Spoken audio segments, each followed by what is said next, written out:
Hey, everybody. My name is Chris Gore. How are you doing on a Friday? I don't know. We survived yet another week in 2021. So many surprises that this year holds in store for all of us. And one of the big surprises is a movie that you are going to enjoy with us tonight. The movie Beast Mode, with an amazing cast, with James Duval like you've never seen him before in his career. I can't wait to watch the movie with you and introduce the filmmakers and the actors who are a part of Beast Mode. You really need to see this film. It's a horror movie that's really about Hollywood. Join us for another Film Threat watch party.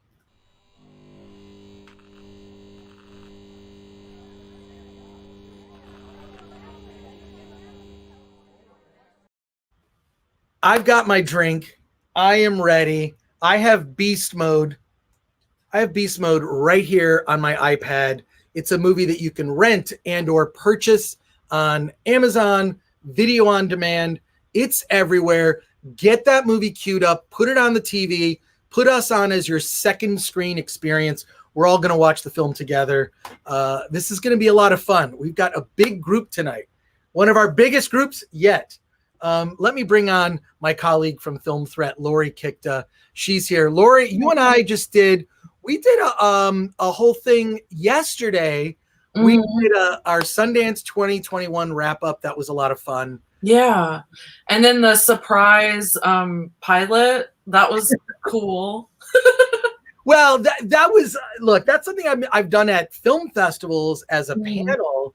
Bring on a filmmaker and like, look, the thing I want to see is I don't want to see a filmmaker held back by things like money or, just obstacles that tend to get into filmmakers' ways. So that's something that I hope we get to do. But the watch parties, this movie, you suggested this movie. Yes. I watched this film. It's awesome. How did you discover it? And then tell me, you wrote the review for Film Threat. Yeah, so I am, I've never met Drew Fortune IRL, but we're internet friends because he's a journalist as well. Like, he's interviewed a lot of cool people and writes for Spin and Vulture and a bunch of different places. And so we always talk about horror movies, like weirdo movies that come out, and he's always like, oh, have you seen this? I'm like, have you seen that? And then, he had just so happened to have co-written this movie, and he's like, do you want to review it? I'm like, sure. And then it was I thought it was just such a good statement about Hollywood, while also bringing this 80s horror sensibility that I love to it. And I just kept talking to Drew, then I talked to Spain, and then I talked to James, and then this happened, was just kind of like a big Film Threat momentum for the movie. Well, it's I definitely love the exploitation elements. I love the fact that it's set in Hollywood, which and the backdrop is an actor's career. I don't want to give too much away. No. There's an actor where we're following this actor's career, and there's it's really about, what's so funny is some of the horrifying things that happened in this movie, and there are some horrific images. A warning, which when I was a kid and I ever heard a movie that did a warning, I never. You want to see it even more, yeah. You want to see it even more. You're like, parental guidance suggested. I'm going to take the suggestion. I'm going to keep watching. But for this film, as much as there are horrific events that are in this film, nothing could be worse than actually people in Hollywood. Yeah. And I can say this because I've been there in some instances where I cannot believe what the hell I've just witnessed. Now, Lorry Kikta is joining me. There's a lot of other people that are about to join us, but I want to say that you are a part of this. If you are watching the Beast Mode watch party, you are a part of the conversation. We already have people in the comments. Hey, we have Bobby Lapierre. Hey, Chris. Hi, Bobby. Marla is she's kissing me a heart. Marla, I have known for many years from Detroit. Oh, Scott says, greetings, everyone. Look at this. Timo. Hi, everybody. Look, we got, hey, get ready for this movie. Get ready with your questions.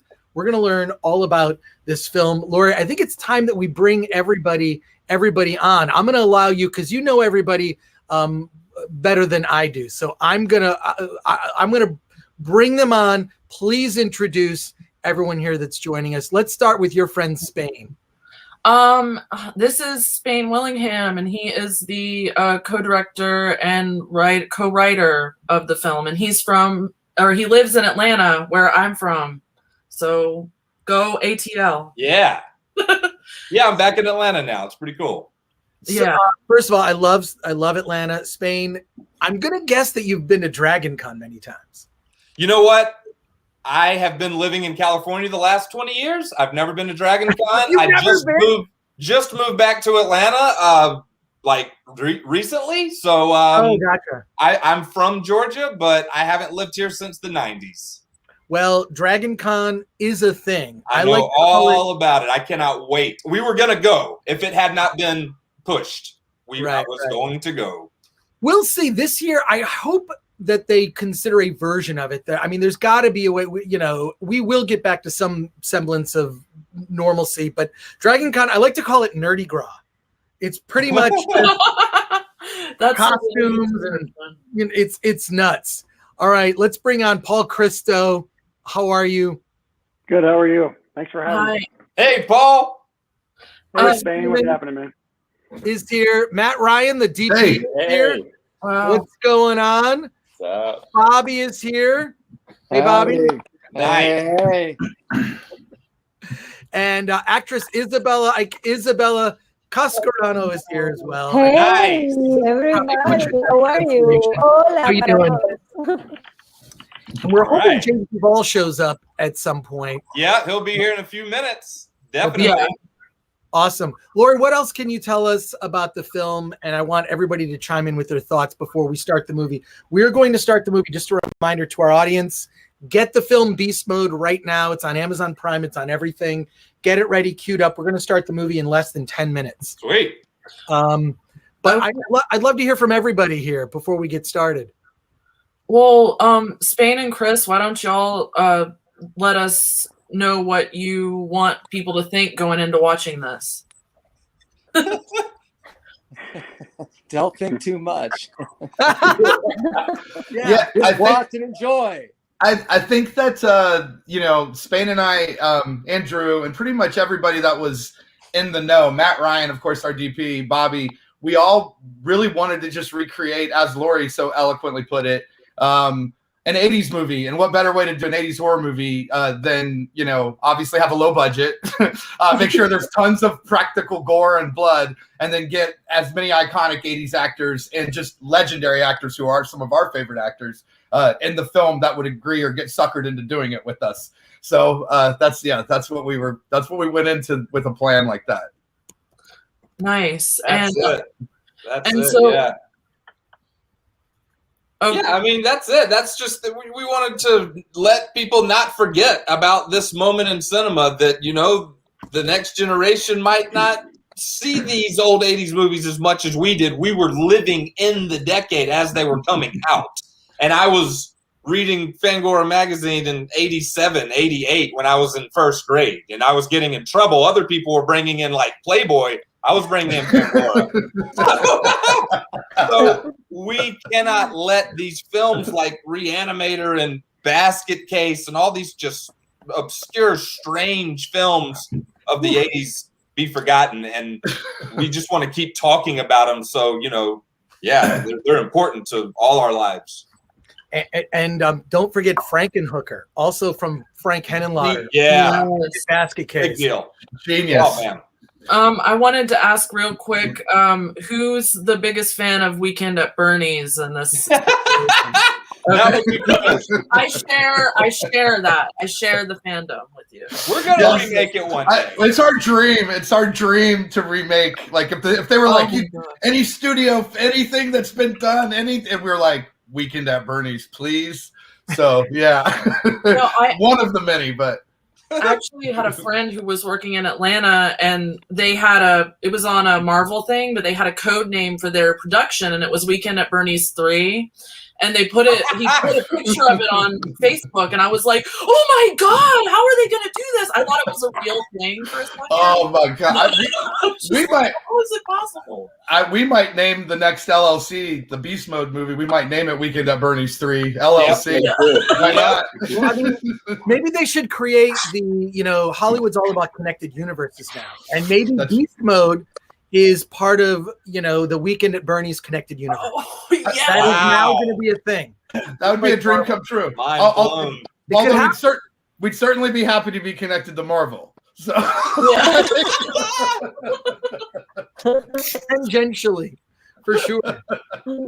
Well, I'm excited to watch the film with everyone. It's so. First of all, I love movies about movies and filmmaking and Hollywood. Yeah, me too. There's always like this kernel of truth, and one of my favorite lines in a movie that I have seen this year is in this movie. Oh wow! I kind of don't want to ruin the line because it's such a good line. Do you know it's basically having to do about your inner monster, and that line I want on a fucking. I think I know the line you mean. Yeah. I want that line on a T-shirt. Oh, that's awesome! That's awesome. It's so good. So we're getting more comments. I want to let people know. Please comment. Oh, hey, Drew's in the comments. Hey, buddy. People just post your comments, post your questions.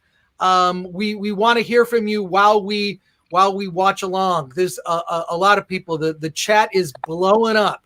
It's going to blow up quite a bit when we start the movie. So we're getting very close to that. This will be your final reminder. Everybody, go get the movie right now. Get it on. I got it on Amazon Prime. You can get it on video on demand. Oh yeah, so many outlets. All of them. Just you know what? Just be lazy like me and just type in Beast Mode movie. Boom. And It's not simple. Easy. it's as And easy some as of that. my Spanish people, they already like buying it. So yeah. Yeah, nice. Well, I Very think cool. it's possible we have Jimmy Duval maybe here. Oh, look, somebody says they bought the DVD. Oh That's yeah, awesome. nice. And your pink hat is getting a lot of love right now. Yeah, Drew, we miss you and we are thinking about you, brother. Now, let's see. We may have a Jimmy Duval here. Jimmy, are you No here? way. I'm here. How's Get everybody outta here. doing? Dude, Hi, Jimmy. Hello, All everybody. right. Where's my camera now? Oh, there's that voice. There he Nice. is. There he is. you are. There's that- Hey.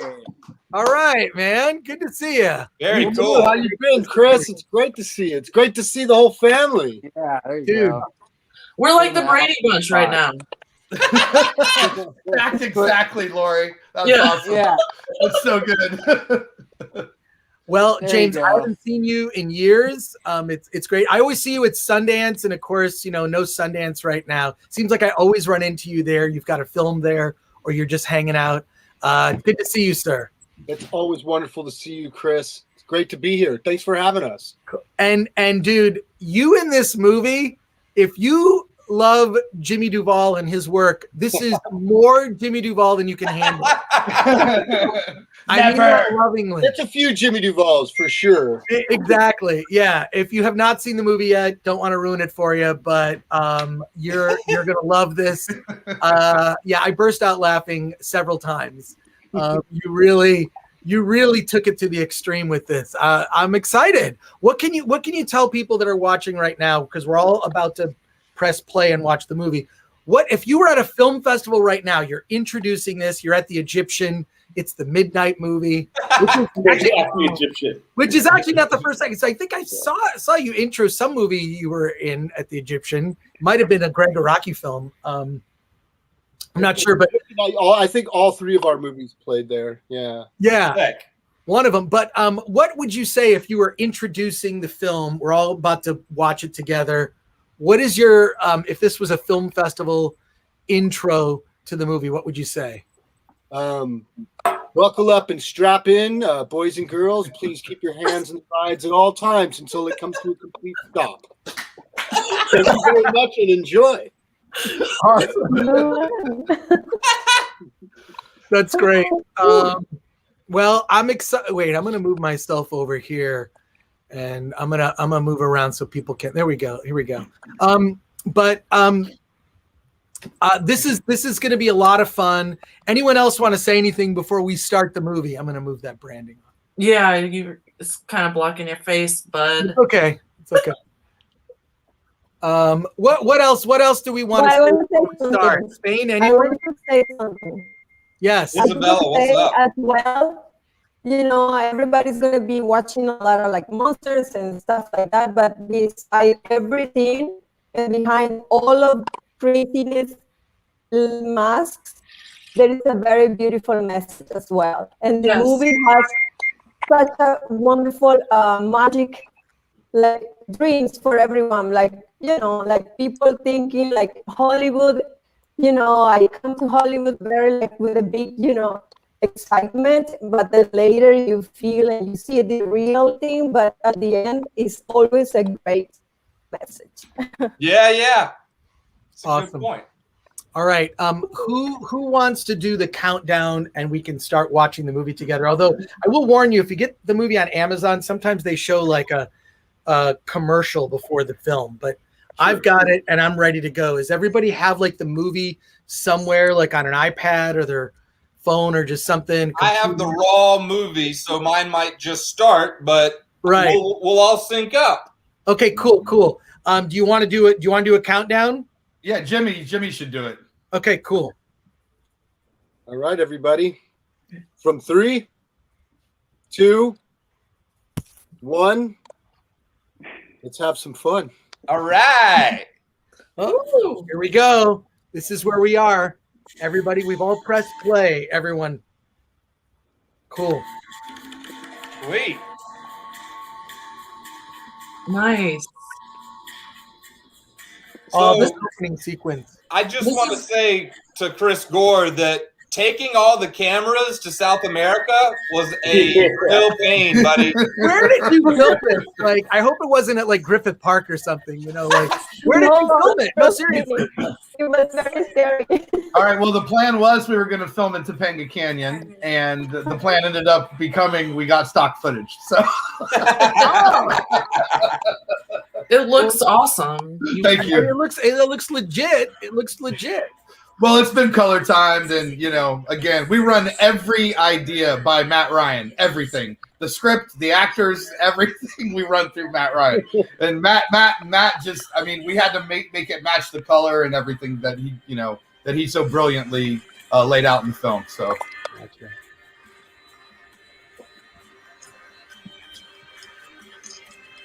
So where was this indoor shot taken? We were shooting where we shot a few movies. Where's that, Chris? Simi Valley. In Simi Valley, That's Matt Yeah. should talk about this. We did this in a driveway, right, Matt? You made it Yeah, look we like did it this was. in a, what time code are you guys on? I'll match you. I would We're say about a minute 47, minute 50. Okay, yeah. Yeah, we did that at night, and I remember I lit that with just 2 lights, and it looked pretty natural, I thought, Looks great. coming through the hut scene.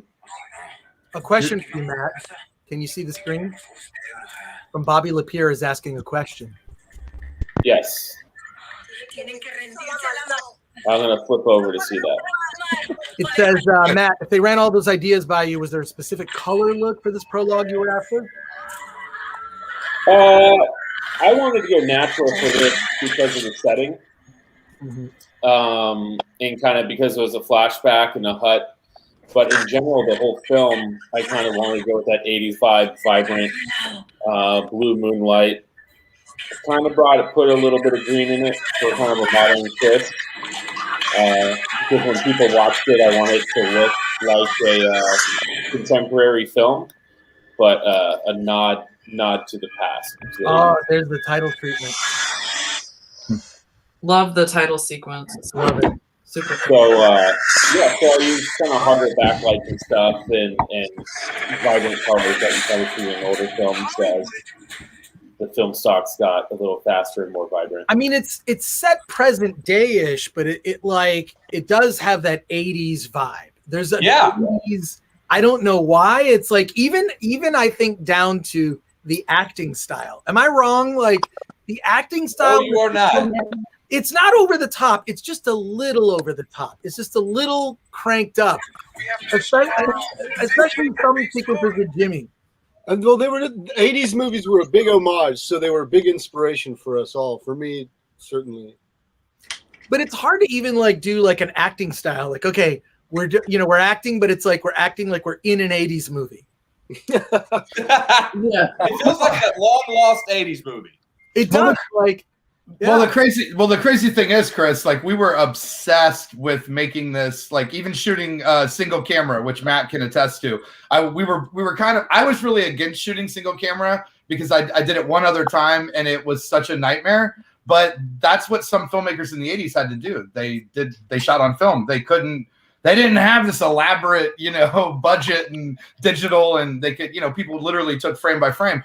So by shooting single camera, we really captured a little lightning in a bottle with the performances because they knew they only got so many takes, and that was it, And so anyway, I think it really contributed to the style of it, and also C. Thomas Howell is like having a third director on set. Let's be honest, like he's awesome, and he wanted to murder. He wanted to murder Spain at one point, but that's all part of the beauty of a collaborative, artists working together. So, how did y'all get hooked up with C. Thomas Howell? Chris Freeman had worked with him previously, thank God. Otherwise, I think he would have read this and been like, "Are you kidding me?" He would have thought this was another Soul Man or something. Oh, no. Oh, this is much better. No, I mean, let's be real. Like, he would have been like, "Oh no, this is gonna not be what it is, what I thought it was," Well, okay, I have to ask about the guy who's the executive producer in this. He's a dick, but he is accurate to every person I've met who's kind of an executive producer in that part, right? Yeah. You almost like never meet them, but they're like, when you do, they're like, just like that. There are people that actually exist like that in Hollywood. That is the thing. I would say that we pulled a lot of inspiration from my assistant days because I worked on some A-list movies with some A-list directors. And I had some executive producers ask the assistants to do some really ridiculous. It would never fly today. They would be canceled out of Hollywood. But at the time, we all just kind of sucked it up. Assistants don't have a union, so they just at the time we just had to do whatever we had to do. So I definitely got some jabs in at some real dicks through this. It's interesting. You brought up C. Thomas Howell in the movie Soul Man. Thankfully, Generation Z doesn't know about movies that are older than 5 years. Right? Otherwise, he would be canceled. If Thomas Howell even gave a shit about being canceled, I think. Right. I think he's way beyond that at this point. Yeah, that movie is definitely one that couldn't have been made today. Well, he played Pony Boy, so yeah, exactly, right. Stay gold. That's like stay gold. He's done some legendary parts. He's a fantastic actor with an incredible body of work behind him. Yeah, for sure. Like, I know that I was pretty jazzed when I came on board and he was on this. Well, and you know what, Lori? He's a better person. Like, he's an amazing actor. He gives everything to it, which is one of the reasons, again, I joke about it, but he wanted to murder Spain because they both cared and they had to figure out how to care together about the project. Oh my God. And no, because he cares though. And he was invested and he made the movie significantly better just by being a part of it, like as his creative presence and what choices he made in helping other actors and helping us. So he's a wonderful, wonderful, wonderful human being. This scene is oddly accurate to the club scene in Los Angeles. Not that I have much experience in it, but yeah, Chris, I think I saw you in this scene. I think. No. Hey, speaking of Weekend at Bernie's, that's the dance we got going back there. Everybody's doing the Bernie. Yeah, that's God. I love so much on that one. Everybody. The only thing is, who has pasta at a club? Hey, Huckle gets what Huckle wants, okay? Right, exactly. Oh my gosh, this introductory scene for Jimmy is. When we did this scene, I was wondering about the pasta, but I was like, I'm just gonna just shoot it. And, No, wait. The original script called for the pasta to be put on to C. Thomas Howell's head. Yeah, That's true. Onto it. That's true. And then we still got the Lady in the Tramp, the Tramp kiss too. So I question nothing. Nice, Drew. Here's a good question. Bobby Lapierre asked, where did the idea for all the fake movie titles come from? Gods of Pluto, Vampire Night. I mean, are those real? Are those scripts that you guys haven't sold yet? No. I'm ready for Vampire Night. No, but Chris, I think, I'm not going to say who, but Chris knows somebody that's developing a show that's very similar to Vampire Nights. What? Whoa. For real? I didn't know at the time, but now I do. Yeah. So, but I would say this, no, we absolutely just tried to think of big budget franchise things, and that Pluto was canceled as a planet, so we thought that would be funny. like it was gonna be, it was gonna be like Degrassi, Pluto bombs, Pluto no longer planet. It's like, so we had a lot of fun with that. But I will say, Two Wolves, the movie in the office with C. Thomas Howell, the poster, that's a scripted a feature film that we have planned. So Nice. Yeah. I feel like there are some good in jokes that are woven in. I just kind of got that vibe in a couple of the scenes. Will you point those out to us when we get to them? Yeah. Absolutely. I got a Also, question. Is he I actually love- eating dog food in this scene? Yes. Or is that something else? Did he actually eat it? Okay. I had to know. We didn't say, hey, CT, you got to eat it. He said, I am going to eat the food. We were like, cool. He's All like, right, good. he told Matt, he's like, make sure it's in focus. I'm eating the dog food. Yeah.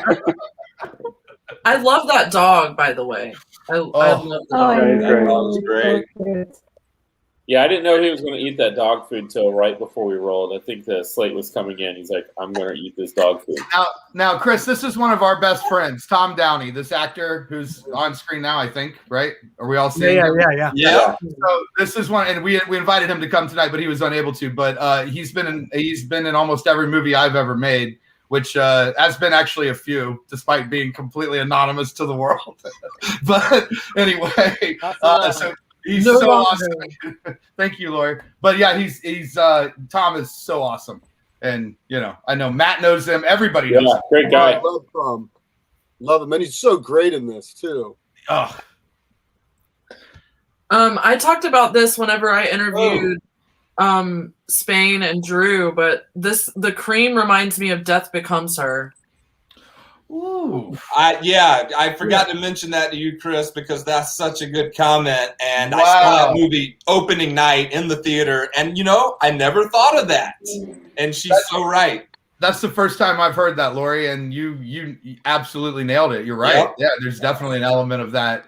And of course, wow. Major Death Becomes Her vibes. By the way, that's Matt Ryan. That was Matt Ryan's former car. Yeah. Oh, yeah. There, our DP. Yeah. We did rent it from him, so we were at least Yeah. decent. but we missed. I think you guys rented it on the second time, but it was Well, we had to. This is so opposite Jimmy in real life. The character, I mean, like the way you walk out with that hair and that strut, like that's not you at all. You don't even walk that way. You know what I mean? Like you had a whole energy going that was different. Thank you. Well, I when I was thinking about that character, I was kind of playing all the people I couldn't stand. This is how Tommy walks, by the way. So, it's kind of, I was making fun of him in a way while I was doing it as well. Oh, it's so good. Before you, it's because, when I was growing up, it's like you didn't have something nice to say. You weren't supposed to say it to someone because it's not nice. You just weren't cruel about stuff. So this really, especially playing a character like Huckle gave me the opportunity to say something not nice without saying something not nice. Well, Drew might disagree. He posted a comment. So I don't know what you think. Drew, come on, man. Yeah. Before the screening started, you're not supposed to be saying things like that.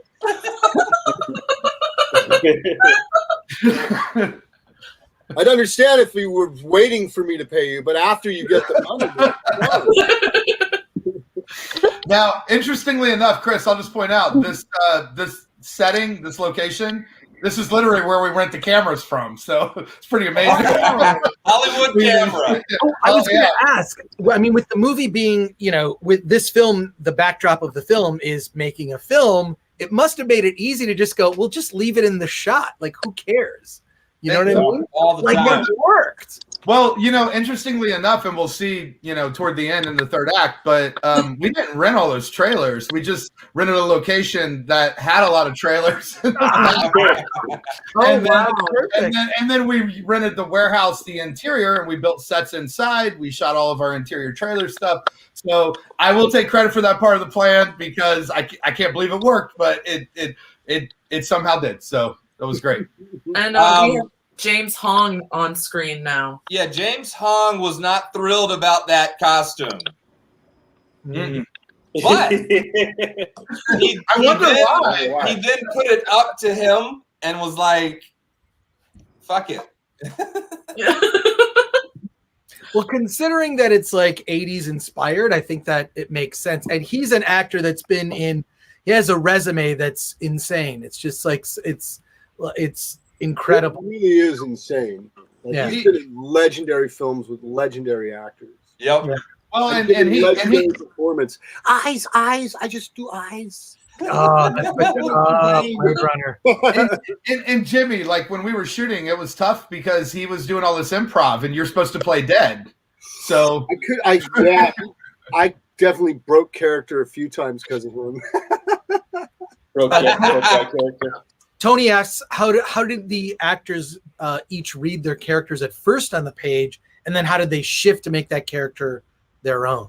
Huh. That's an interesting question. Like you read on the page and then you go like, okay, I'm going to make it more like what? Kind of interesting question. Yeah. Jimmy, do you want to answer it? My friend, Tony Chavira. Oh, you know Tony? Yeah. I know. I think we kind of by the time we'd done the table read together, we already had a pretty good idea of what direction we were moving in. So it was kind of like that by the time we started reading together. Fortunately. Well, and I would say that Spain and I, we certainly directed it in a way that we are open to these amazingly talented people that have done a lot more stuff than we've done. So, like, what kind of morons would not go, oh, you have ideas? Please add that. You know what I mean? Like, so, a lot of improv dialogue landed in the movie. And and I don't know. We're really grateful for it. All the combined effort of the actors who really care. I mean, Leslie Easterbrook hasn't been mentioned, and she's great. She's unbelievable, and she's so gracious. I've worked with her 3 times, and she's one of the most gracious actors I've ever met in my entire life. People like warm, like just everybody on set, like handing assistants things, like not saying, "Where's my Diet Coke?" Oh my God. Yeah, and she's a pro to top it all off. Yeah, that woman is so present in the middle of the moment in the scene that it not only made it an enjoyable scene to do, but it's like I know that when Leslie and I finished the scene with the cream, it's kind of where the actors, you nodded each other because you guys went somewhere as actors. As artists. And that it doesn't happen with everybody, but once in a while, and it happened with Leslie, and it was very organic. And it's organic because she's so present. And that's important with everything. Agreed. You got to be where you're at, doing what you're doing. And she, like we were saying, she's not only like that, in her work, but she's like that with everybody around her. Mm-hmm.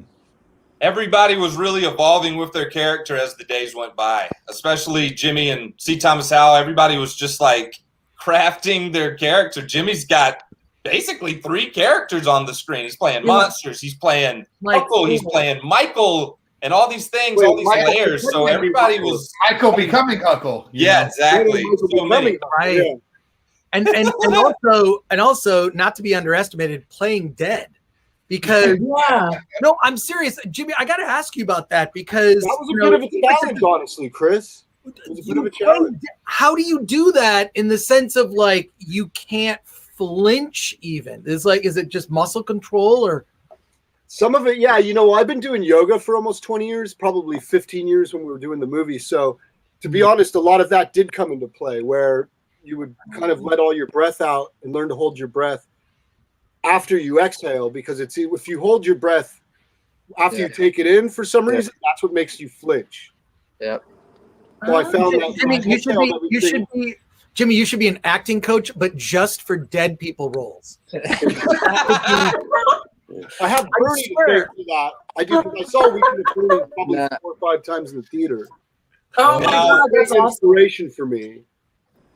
Now, Bobby Costanzo, who's on the screen, I saw Die Hard 2 and Total Recall in 1990 in the theater, both opening day. So what an honor to get to work with him. Yeah, he's amazing. another incredible actor who's really present.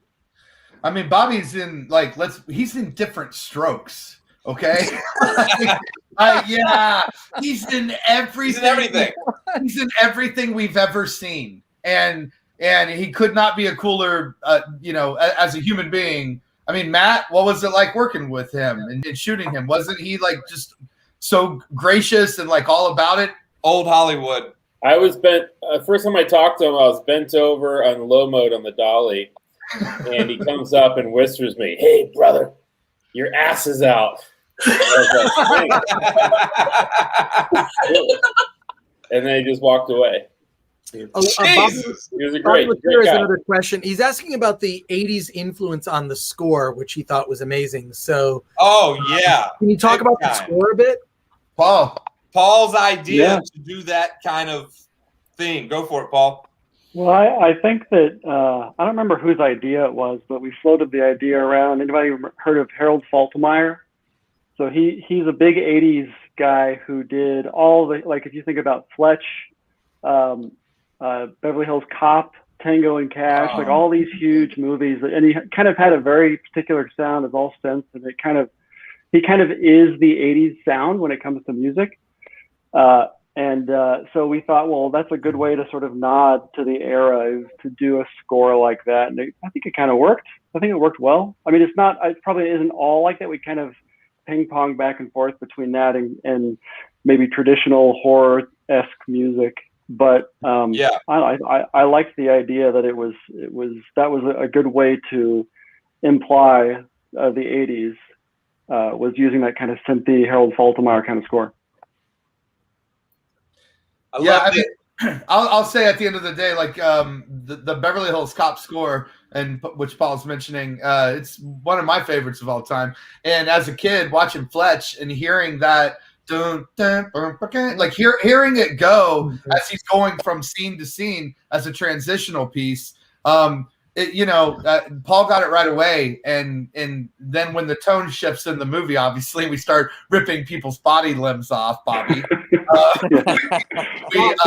It's like then it gets orchestrated a little bit more traditional American Werewolf in London horror, and a little bit more of that, those music cues. And it was as intentional, and we also wanted to have this electronica on it because it's LA. And that's a big vibe, and that's part of everything that's happening now. Is just is a lot of sampling, digital loops, a lot of interesting stuff, and it's different.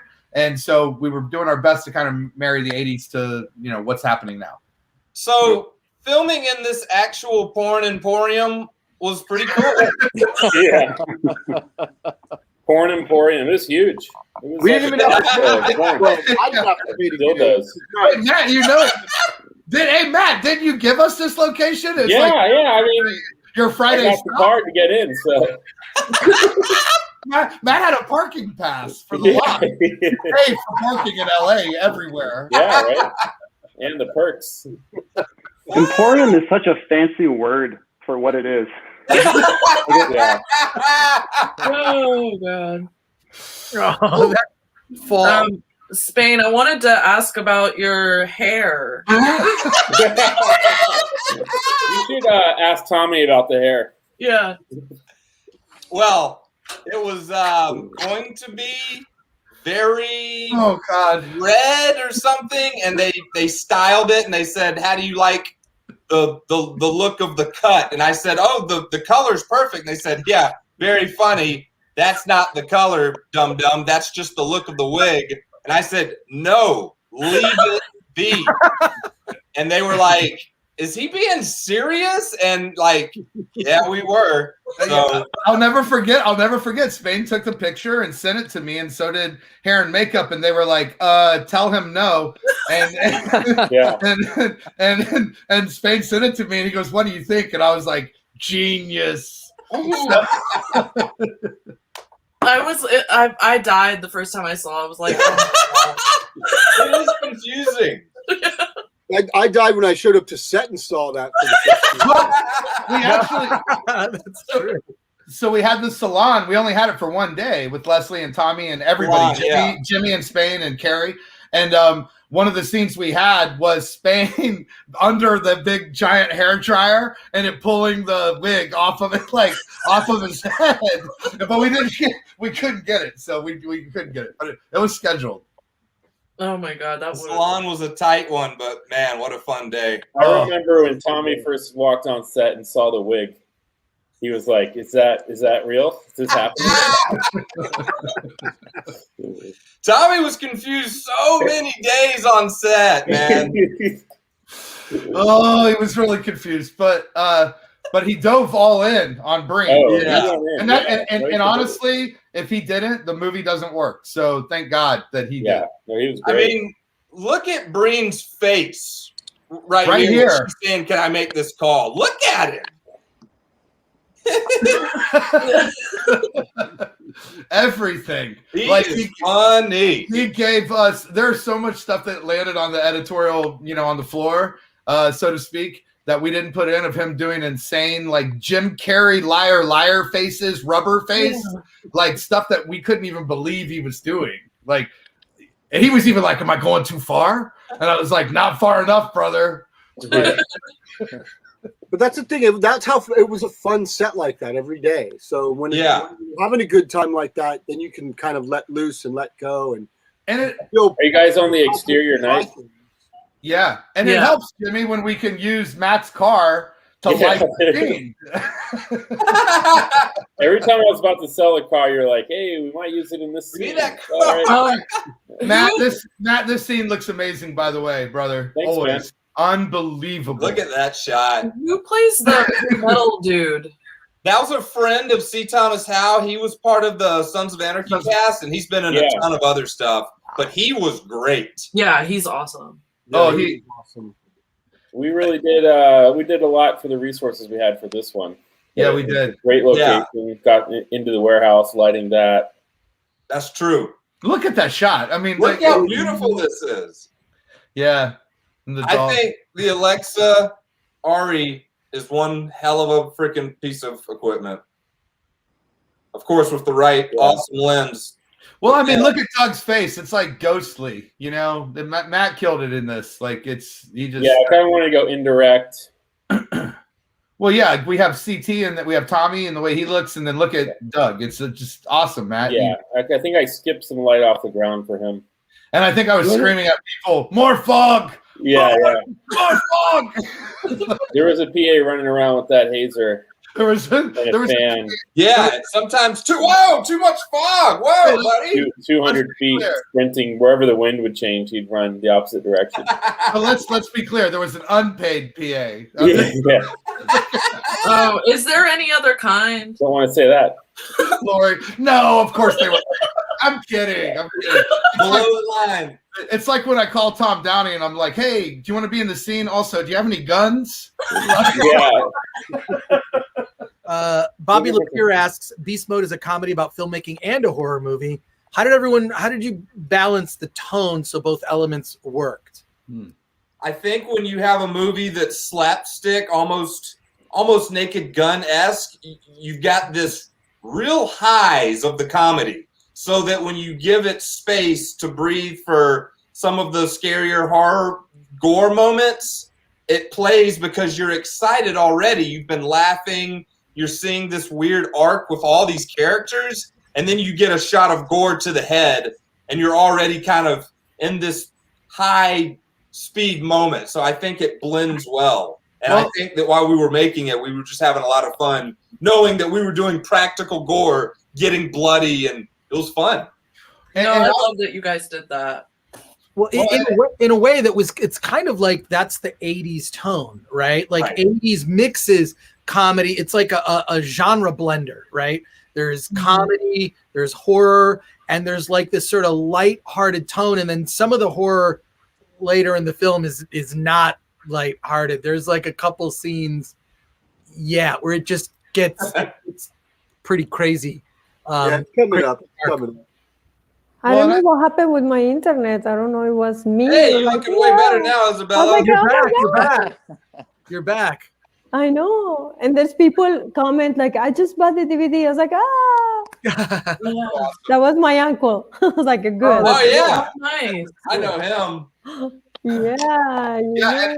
And I'll say, Chris, the other thing, we had to open with a horror moment so that we could establish that there was going to be horror, so that when it goes to this lighter music cue and the kind of a executive screaming at C. Thomas Howell, who's literally immune to it, right?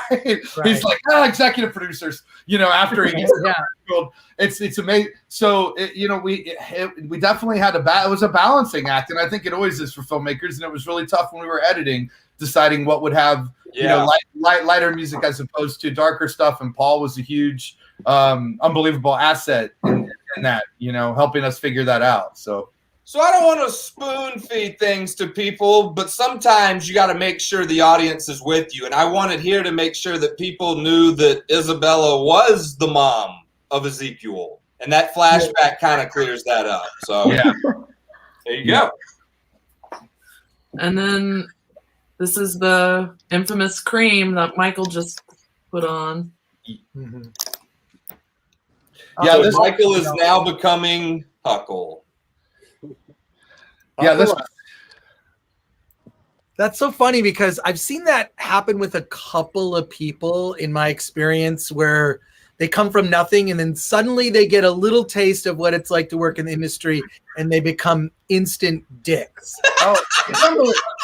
There's a national song called "Friend of Mine," and that's exactly what it's about somebody losing themselves and becoming, this like listening to everybody with hot air. He's like, don't listen to those people, they're balloons. And that literally, and I think that what happens at the knock at the door is the actor who is this person, who we've all met, a lot of them, who is the person who's. And that's our producer, Aaron Scotty, one of them.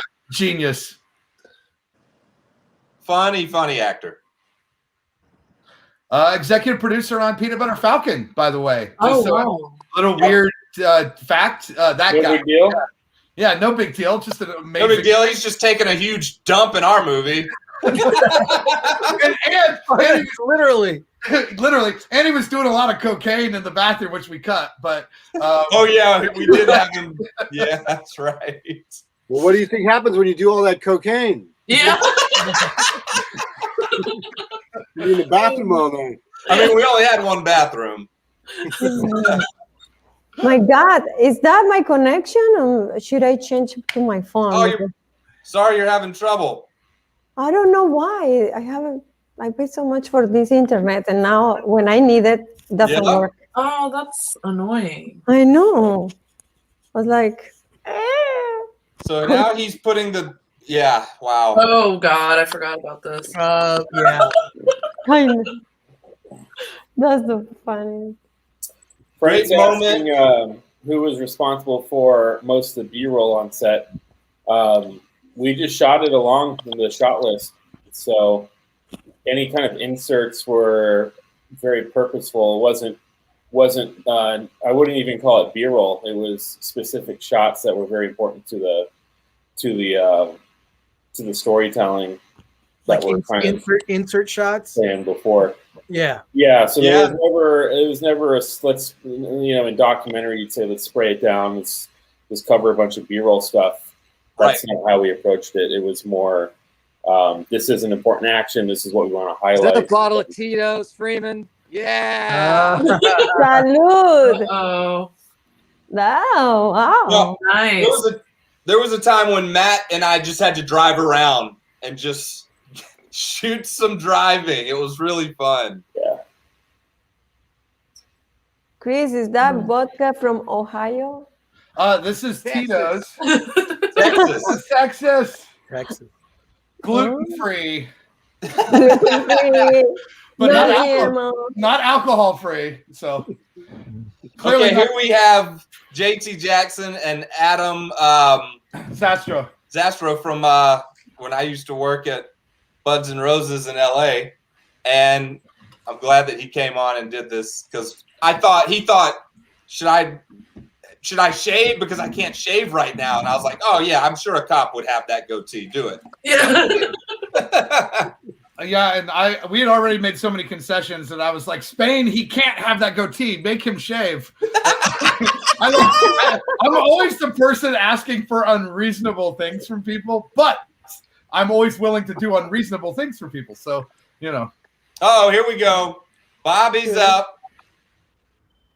Ow. What is the one scene that did not get filmed or got cut out that you really wanted to leave in? Well, I had Like a funny doing moment coke in the bathroom. That didn't. Oh, that would be. What do you think, Spain? What didn't make it that we really wanted? Man, I don't think we cut too much. not a lot. Not a lot. Well, We had a good ratio. There was definitely, I would say, I hate to say it, Chris, because you already said it, but Aaron Scotty doing coke in the bathroom is absolutely hysterical. Oh, Bobby's arm. Oh, beautiful. Oh, so good. Hey, Chris, how many days did it take us to shoot?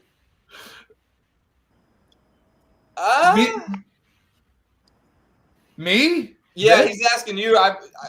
You mean this scene, Matt, or the whole movie? Somebody asked that. How many days did it take? Oh, did it take you us to to shoot? Oh, okay. Oh, Scott.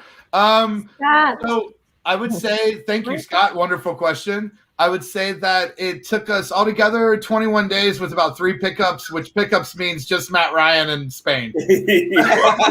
Running around Driving around in a car in Hollywood with no permits. Yeah, So- that and having Jimmy run in the park. Yeah, Jimmy. Yeah, please. Yeah.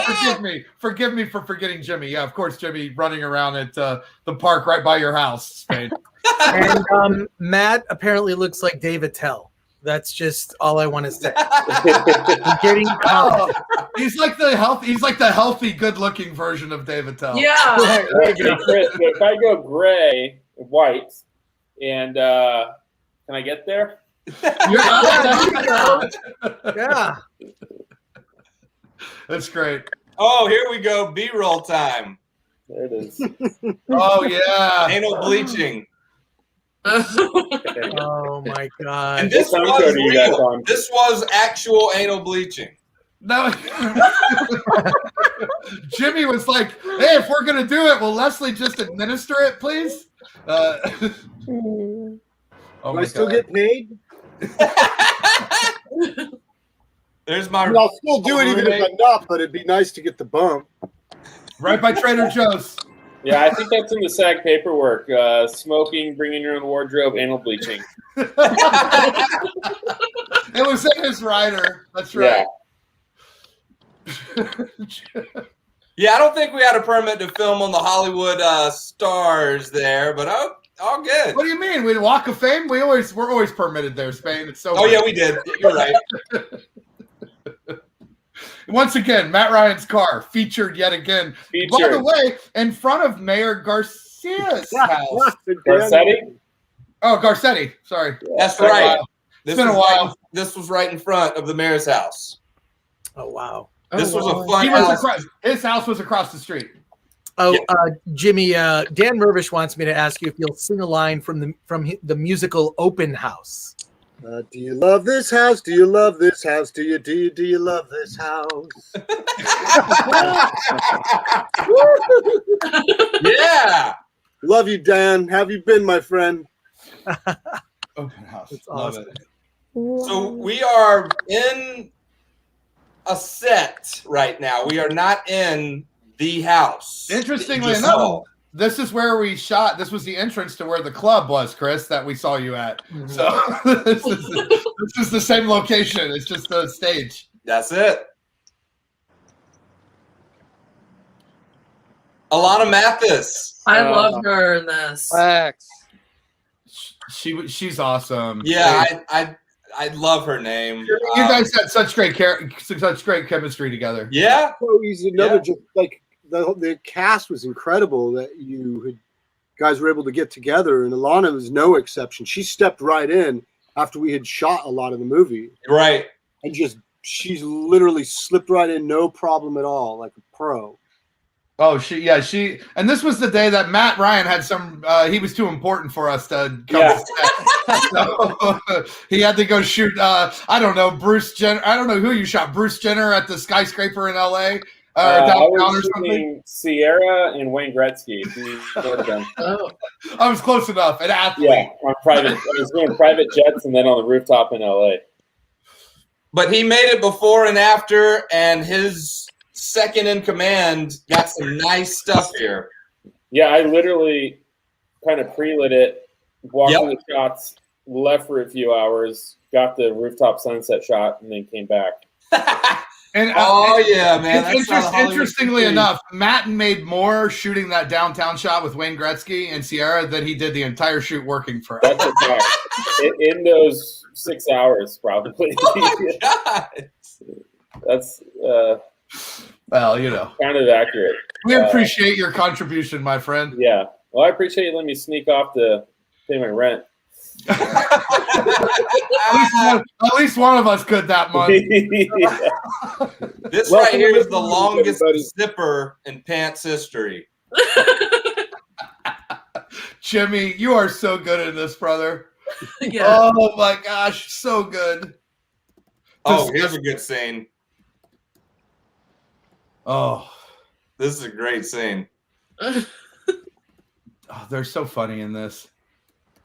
Now we are in that house we were just not in. Oh, across from Mayor Garcetti's. We are now in the house. We're ruining the fictive dream for everybody. Yeah. Don't piss on my fictive dream. Yeah.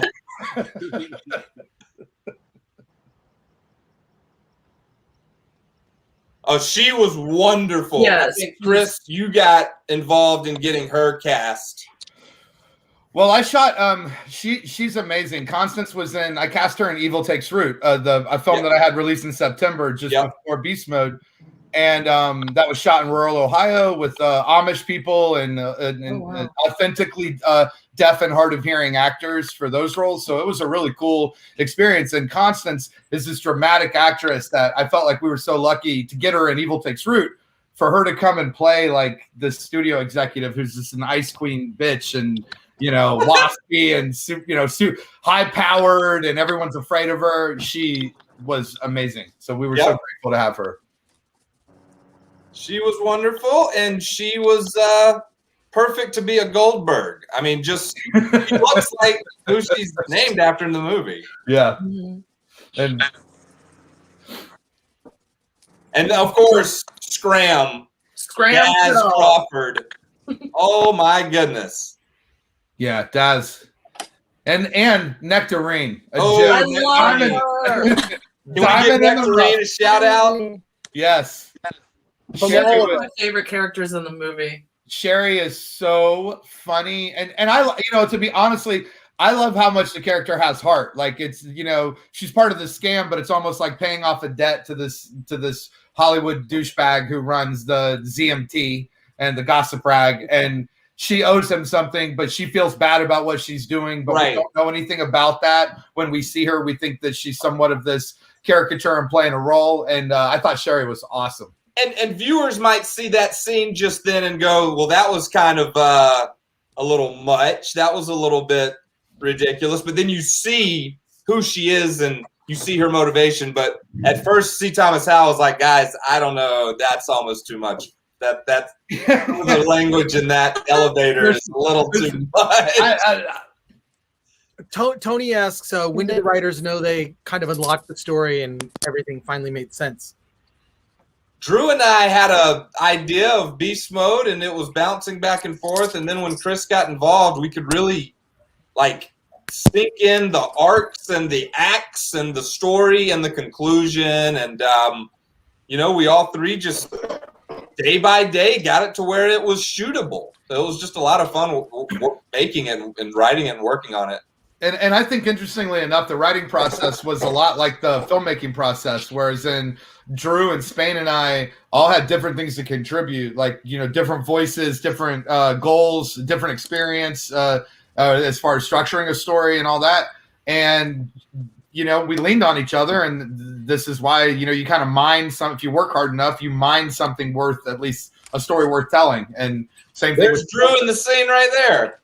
Yeah. Drew is in the back sitting as an extra right there. I wanted to talk about Teddy Margus because I think he's hilarious. He was supposed to be here tonight. He's our favorite. We love Teddy. We love Teddy. Yeah, Teddy is one of those actors and comedians that if you put him in a scene and you actually just give him as much information as you possibly can, and then just kind of let him go, because his body language, his timing, everything's so funny and so weird. And he's amazing. We wish he could have been here with us tonight. We will be working with Teddy in the future for certain. Hey, Kado! Oh, I want to see. Sorry, I got two puppies here right now. Oh my god! We shot this in our driveway too, right, Chris? See it. She's trying to get under the blankets. She's cold. Yeah. Good to know. Look at you burrowing. So we've got Brown Bomber on the screen right now. Oh, so good. That was a fake pudding company we came up with.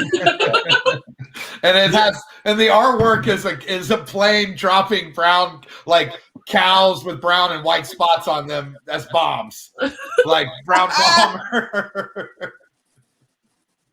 That was fun. The artwork for Gods of Pluto is awesome.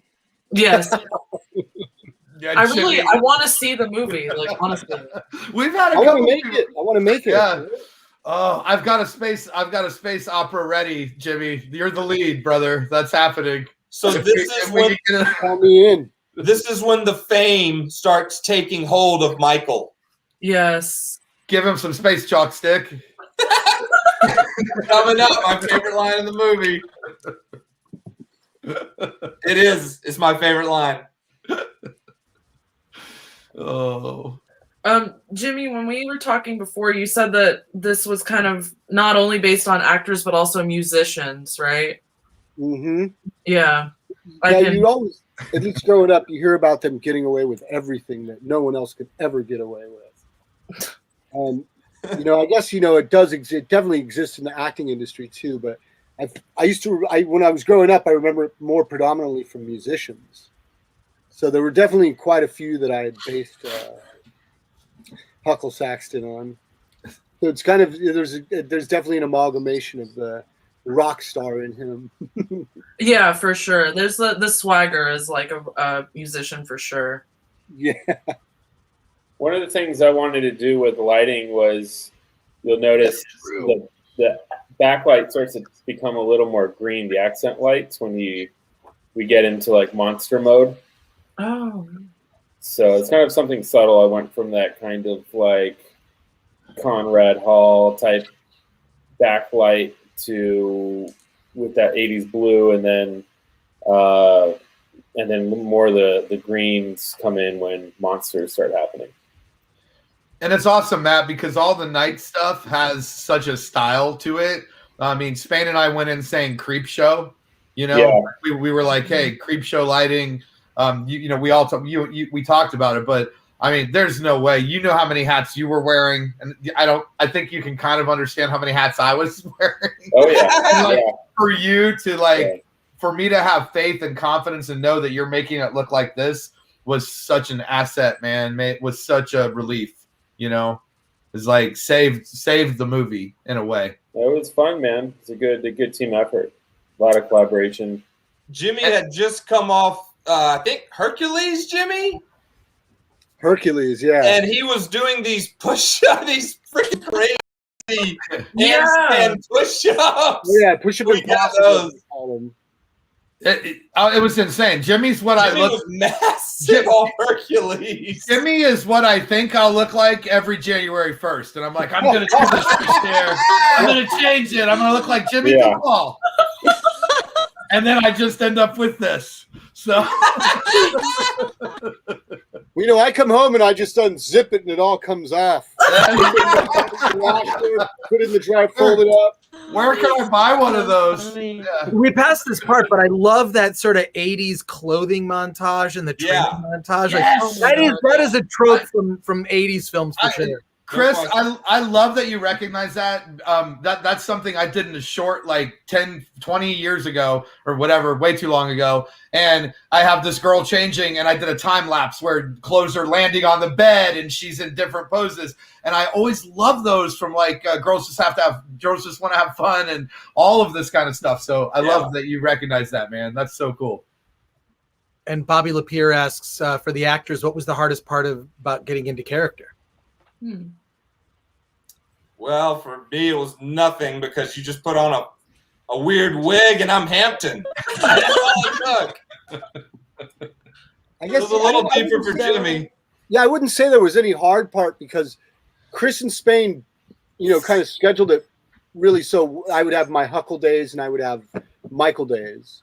Yeah. So that made it a lot easier for me. But, you know, if there was any kind of difficulty, which is not really difficult, it's just time consuming, is getting into the monster makeup, which takes a couple of hours. Oh, yeah. Yeah, and for me it was a little bit like strange because they wanted like an older person, so it's just like I was trying to be like, you know, this South American that I am South American, so it was a little like fun in the way, making like the spiritual healer thing, and just. But I never seen one, so I am from there. Like it was kind of like interesting to research about how they, you know, talk or like act. But it was fun. With them, everything is fun. You're so good. Oh my God, this scene! You know what scene we're at right now? Oh yes. Yeah. It's like a fever dream. Right. This is pretty shocking and gory. Well, you don't really know what's going on. You think it's happening or is this in his head? Yeah, this is Jimmy in the makeup too, which is so fun because Oh no. Oh yeah, that was Jimmy, huh? Oh, that's Jimmy. Yeah. That's Jimmy. That could have been anybody, but that's Jimmy. Yeah. That's right. What was it like choking somebody with intestines? It's been a while since you've done that. You know, did it feel good, Jimmy? I remember as we're doing it, you guys were explaining it to me because it wasn't necessarily written that I would choke him with the intestines. That I remember anyway. I just remember kind of coming in and then Spain and Chris walking over with me. Okay, so you're going to gut her, then you're going to take her, you're going to take her intestines, you're going to strangle her with it. So it was more kind of just like, really? Wow, this is cool.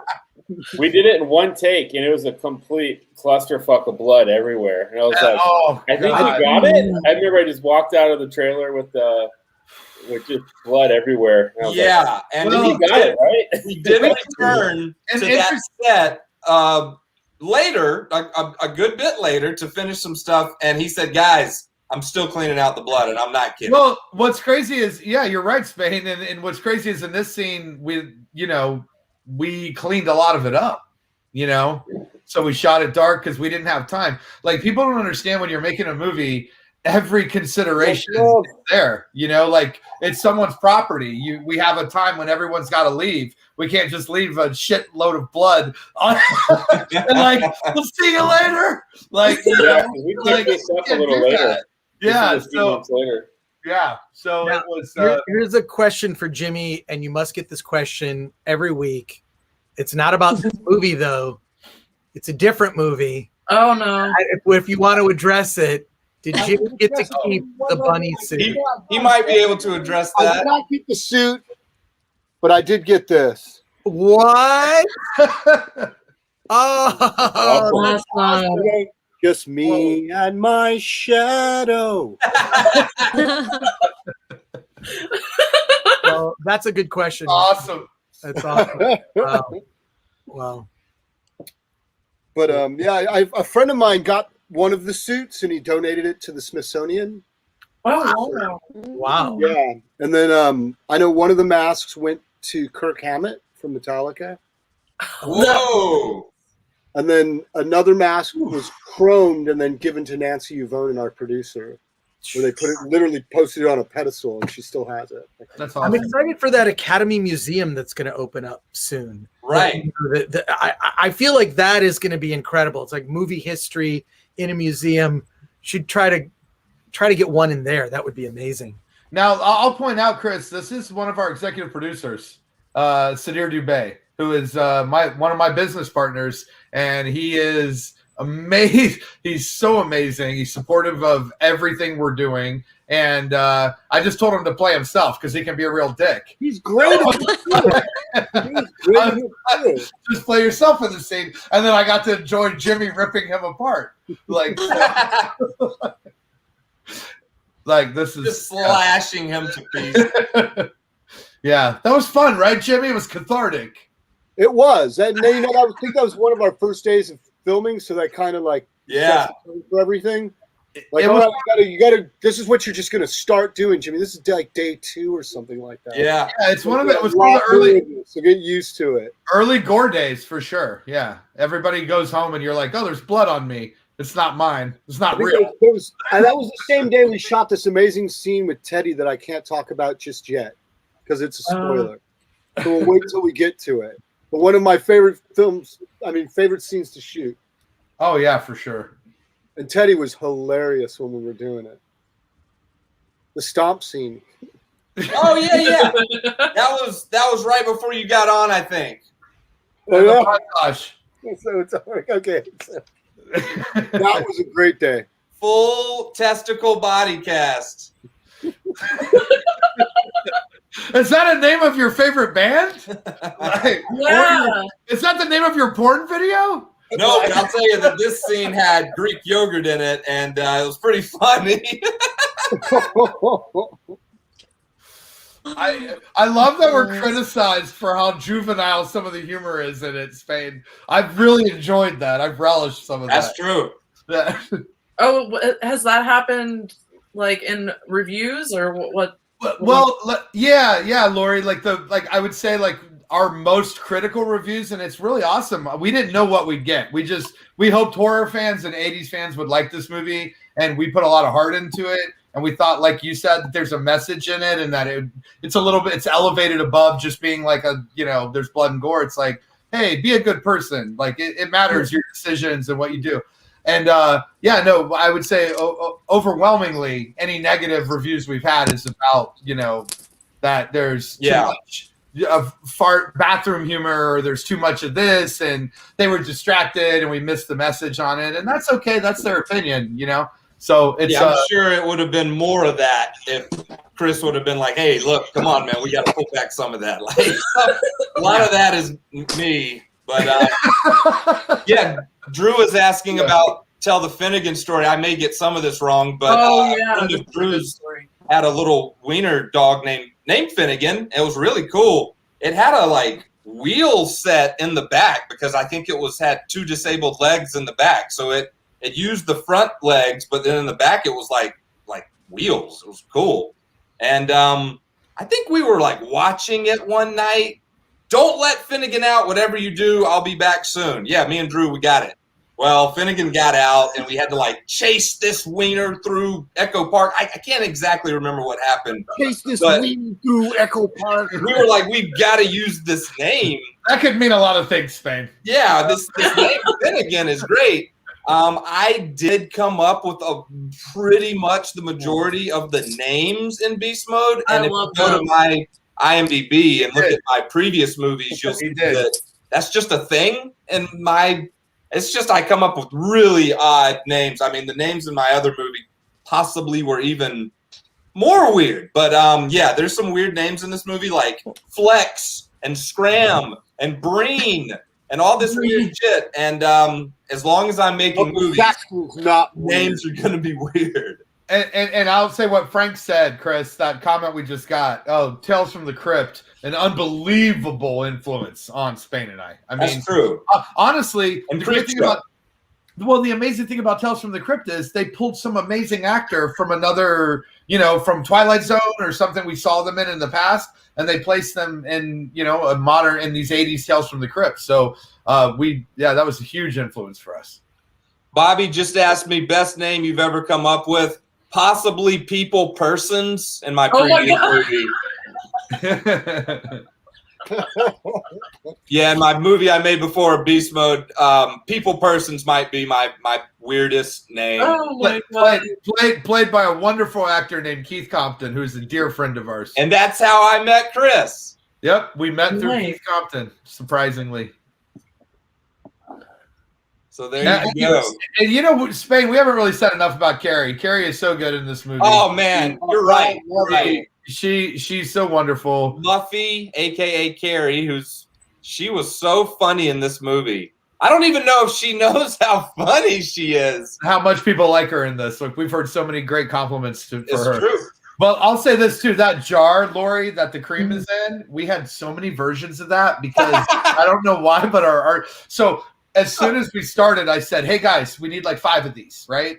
And then we get this beautiful one, and it's the production designer, and he's like, no, I handcrafted it myself. And I'm like, is this the only one? And he's like, yes. And I'm like, shit, now we got to protect it. I'm terrified. So we had all these. So the jars don't look the same throughout the film, which we. They look close. It's an 80s era. I like it. In the 80s, stuff didn't happen like that either. We didn't see everything wasn't perfect. Oh yeah, no, the continuity was always. And if you're paying attention, there's something off. Like there's one or two. This time it wasn't really us; it was the cream. It changes every time. Almost every time I ran into. And I'll say this, Paul. Everything with Bobby Costanzo. Sorry, I just have to point it out. This Private Dick. From another era, and I mean, I can't say enough about what Paul, our composer, did in the film to make the continuity, to make everything match, just to make the continuity so that this would be acceptable when we bring him back in. Yeah, Well, thank you. It was a big part of the movie. I think every time I saw Costanzo on set, I went up to him and went, recall, recall, recall. Oh my gosh, this is so good. Yep. CT. This is my bag, by the way, where I keep my computer that's stored every file on the film. Every file that existed that we needed for the movie was This in that was bag. a great sound mix moment. Because it just I like Bobby Lapierre's comment. The cream is like the Jumanji board game. Oh yeah. Right. Great comment. Yeah. You know what, Bobby? That's amazing. And we're gonna make a sequel, and we're gonna have not just men and not just women, which we didn't have in this, turn into beast mode, but also animals and other things. So you're exactly right. There's so many directions this can go. Thank God. Spain's wig. Yes. It's gonna turn red. Jimmy is not wrong, and I can't say why because it'll spoil the next movie, but I got to talk to Jimmy about that, actually. Oh my God.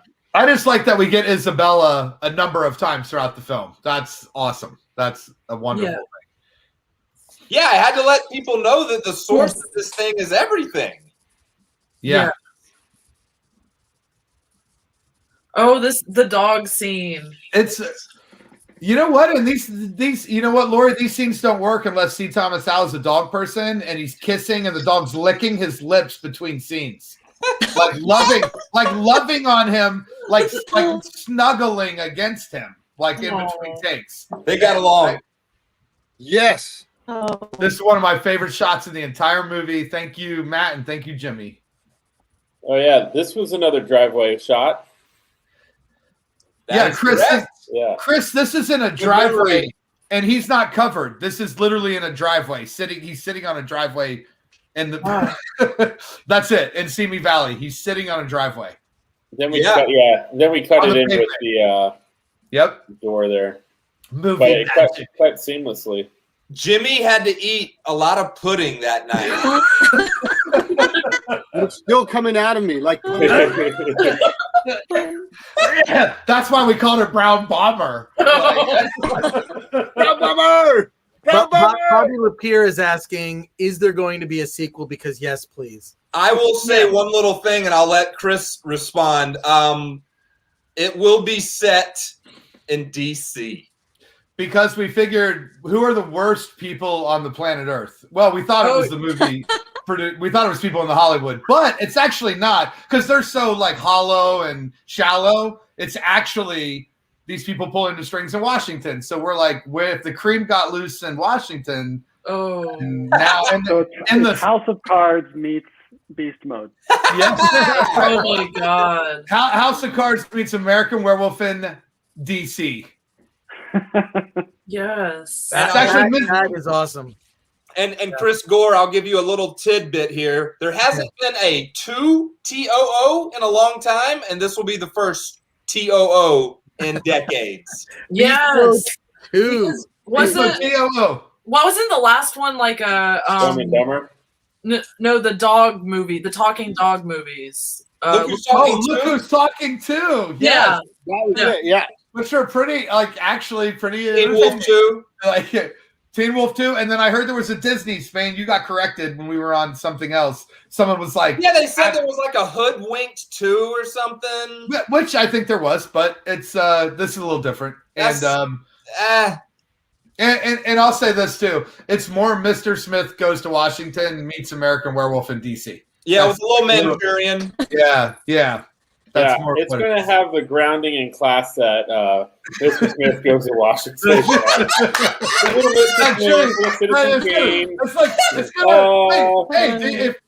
Hey, Matt, if you think Frank Capra has all class, then we should have a long conversation. But he is an amazing filmmaker, and as we say, C. Thomas Howell was our Jimmy Stewart of the first one. Yeah. See, Jimmy Duval will be playing 3 roles. as different contracts in the mail. As different partisan politicians arguing with each other. You could have the same cast; they're just different characters, but all right. We can only pray, Chris. We can pray they agree to do it again after the misery we heaped upon them on this one. They're like, but you have the same cast. You're like, but this is Beast Mode 2. Don't you get it?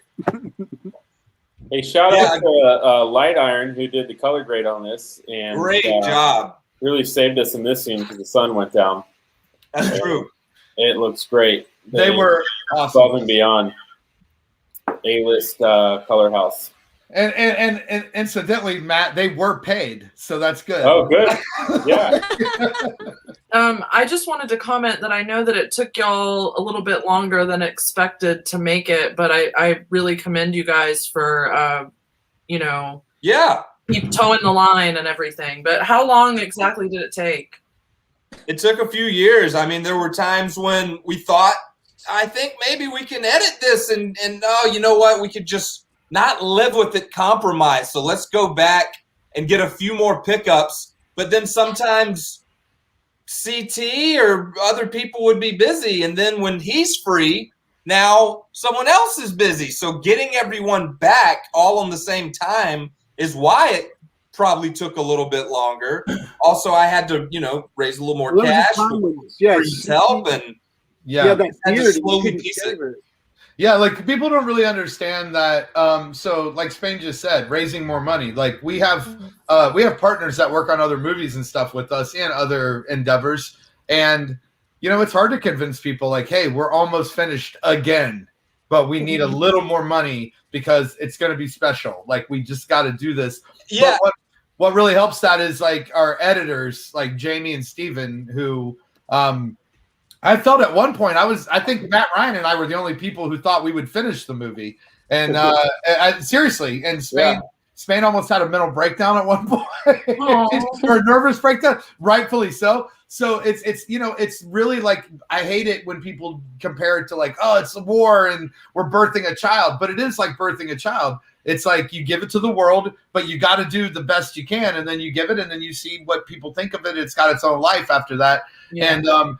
And I'd made enough mistakes on other independent films where we were underfunded or we were overzealous or whatever the case may be, that we couldn't quite bring the vision to fruition. So this was different, and I thought, this is within our reach, and I'm not going to let it happen. And Spain didn't want to let it happen. And we both had partners. I mean, that, you know, significantly, like I said, Sadir Dubé, John Willingham, Michael Yapko, the executive producers, you know, Bobby, who's here with us. Who's Bobby.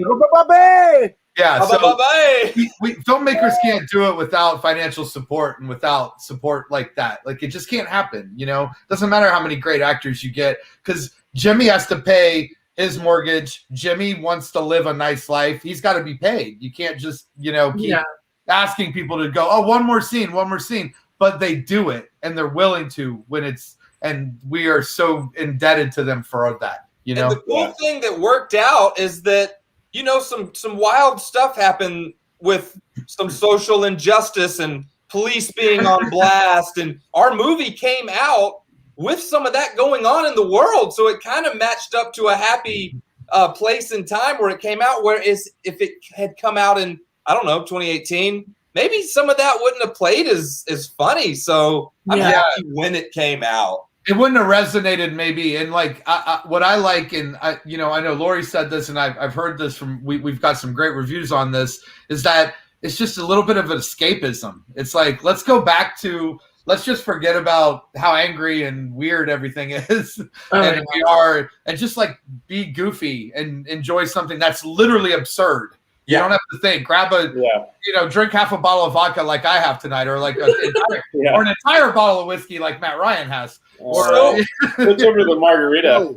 So many people these days need movies to be explained, and they have to make sense. And you know, we were just talking about Frankenhooker. I mean, that opens with a guy like trying to figure out how to make a lawnmower work on its own, and it kills his wife, and it's just ridiculous. And we wanted to just go, look, don't ask questions, just watch it, and the credits will eventually roll, and you'll go, what the hell? Oh, Ray Wise. Legend. Yes.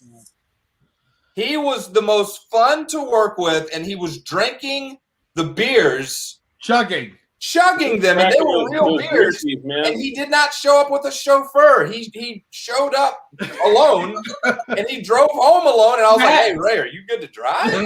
Hey, Leland Palmer. He's good to do anything. Oh, that's right. Yeah. Matt, what do you think? You talked to Ray a lot that day.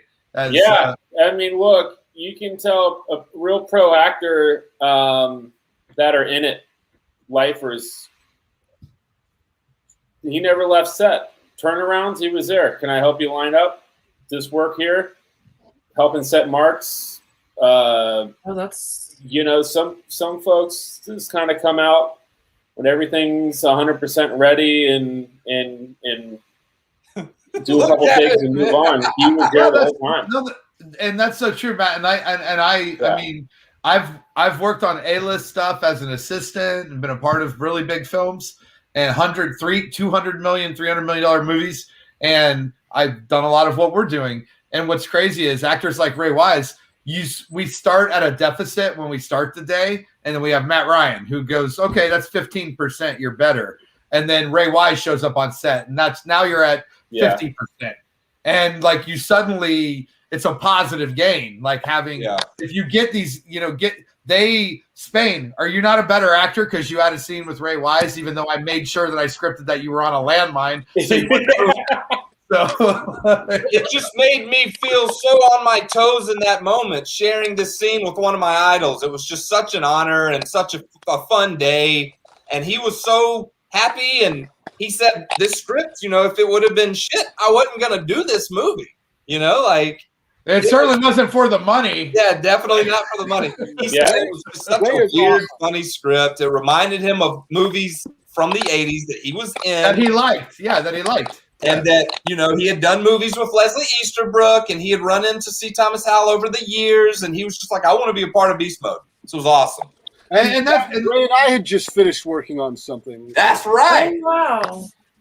So Yeah, yeah, that when went you know, along with I'm Jimmy. like, what about Ray? And they're like, do you think Ray would do it? And I'm like, let's contact him. Yep. Tell him Yeah, that I'm Yeah, doing he was all in because sometimes you get those OGs that come out for a day or two. They don't always know their lines. They're kind of figuring it out. And he was fully prepared. And Well, brought and a lot to the table. I think that Jimmy, you know, you're so right, Jimmy. That you just did something with him that helped us so much. You know, Jimmy helped us We get had a Tony really- Todd too, but well, we we didn't quite played get him in. We played these hitmen basically, and he was the older veteran hitman, and I was the kind of green, impatient, like wanted to like trigger happy hitman. Yeah. And he was such a joy to work with because it was kind of a difficult. It was a short. It was a difficult shoot for 3 days, and the whole time he was such a joy to work with. That he was so good. He was always present in the moment, there, ad-libbing and making stuff, like being exactly what you're supposed to be, and even more. And like, what more could you ask for when you're working with someone, but for them to bring everything that they are to the table, and then more that you didn't expect at all. And that's always beyond a joy as an experience. Yeah. Well, and Jimmy, because you're so humble and you're so gracious, I know you don't want to think of yourself like this, but you're like that with younger actors. Like you are. Like the stuff they work on with you, they're like, I'm working with Jimmy Duval. So it's like, and we feel that way too. So, you know. It's well, you know, it'd be flattering. I mean, if I can give like a tenth of that back. Yep. Well, as you stumble into the scene, bloodied, with diarrhea from all the brown bomber. And Brown bomber. No more brown bomber. No more brown bomber. No more in your Brown diet. bomber, please. Oh my God. So Great how's question. the reception to the movie been, and was it what you were expecting? Okay, I've got a story real quick. I think Chris will like this story. We had a great PR company help us get the word out with all these great reviews we've been getting, and great Two great. yeah, companies. 2 companies actually, and they were both excellent. We definitely want to work with both of them again in the future. One of the companies was like, guys, Washington Post had a little blurb. Check it out. We were like, what? The Post? This is sweet. And it said, hey, everybody, tonight you can grab Beast Mode video on demand on all these outlets, Amazon, this, that, the other. It's got Leslie Easterbrook, Jimmy Duval, C. Thomas Howell, Ray Wise, James Hong. This is a crazy cool movie. You got to check it out. And then under that, it said, Chris, can you say what it said under that? It said one of our negative reviews, Lori, that was like, Ion Film calls watching the movie, and then quote, a miserable experience.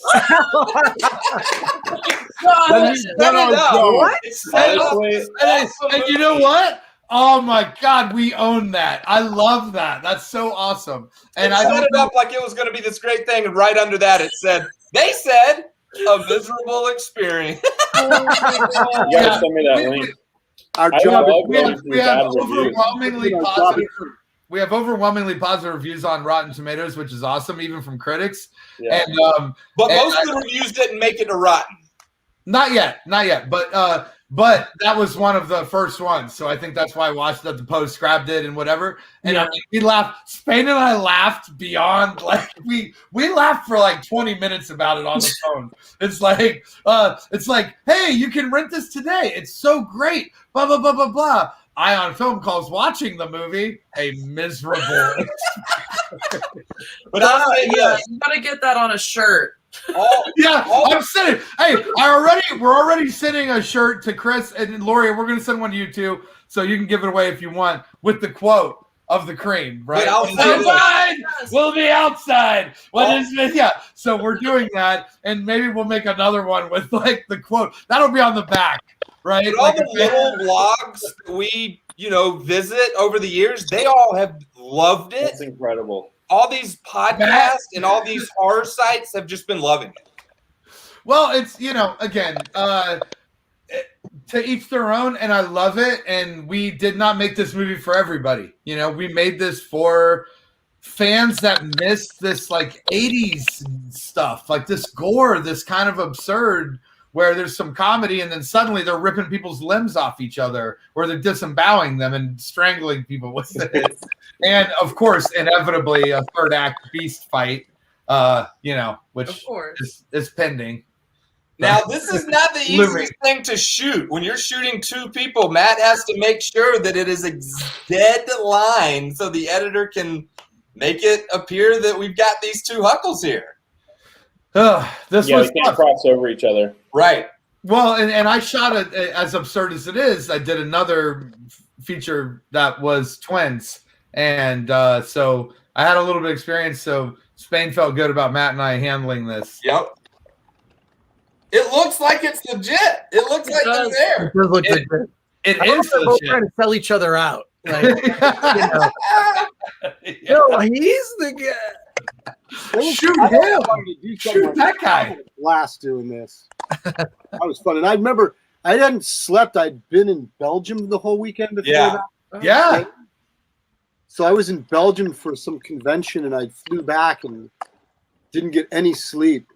You know, it's like a 12-hour flight back. And then I remember I was not going to shoot till the next day, but you called me and you're like, well, Robert's here now. We're shooting. Can you come down now? I'm like, coming down now. Yeah, he was. Jimmy, You can't tell, man. Jimmy, you are awesome, brother. I know your flight from Europe to LAX on that, and you are awesome, brother. That you showed up and you did what you did. I love you guys. You know, we have a great time when we're doing it, and you gave me coffee. I was going to ask. Yeah. And we sent a card to pick you up. We were like, Jimmy, we got to get you here. Well, they're waiting for you, sir, Mr. Duval. Saxton. Yeah. About time. Doesn't drive. Yeah. It was only an hour and 10 or something. Yeah. You're fine. It's a set. Yeah. So here we are. It is time to battle. I'll tell you what. I think about the negative reviews and folks that like write a ton of stuff that watch the whole film, and I'm like, joke's on you for watching the whole thing. If you hated it and you're taking this thing serious. Yeah, I mean, obviously very self-aware.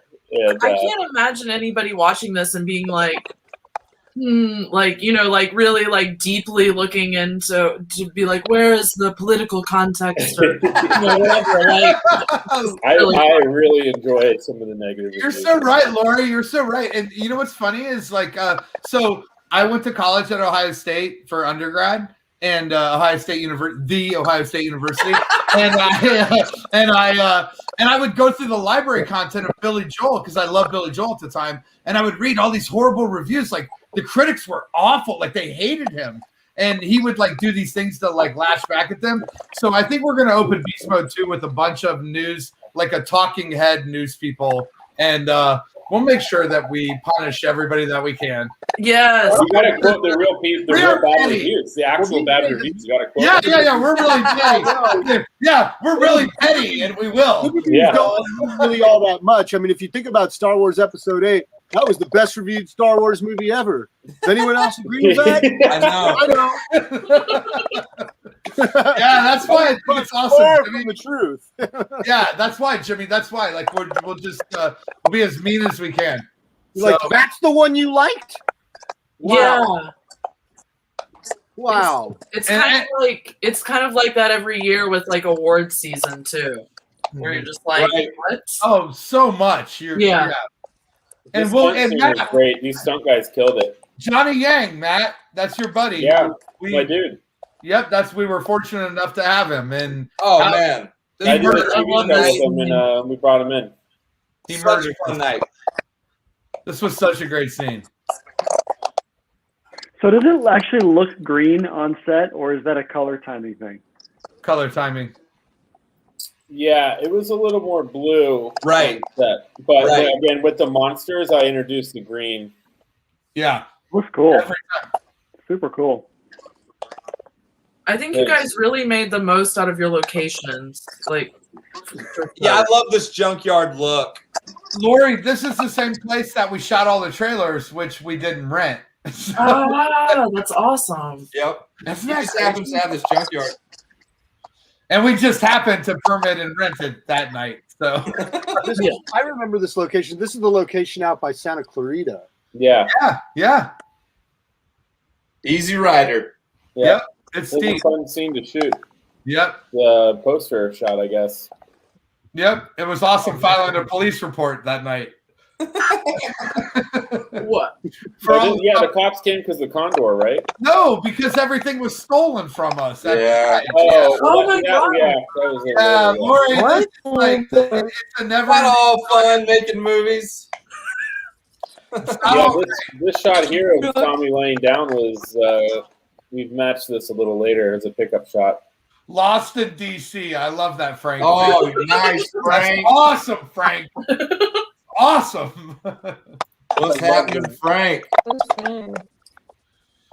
Okay, Yeah, so this was no CG. This was real. And this is also no CT. Yeah, that was not CG. That was not Tommy Howe, but now it is. Yeah. Yeah, I love the practical effects that y'all did. I'm glad that you guys did that instead of going the other route, because it could have been. Speak as Lori says that we have our. Yeah, I was gonna say. PG moment. Lori, this is my favorite moment in the movie, right here.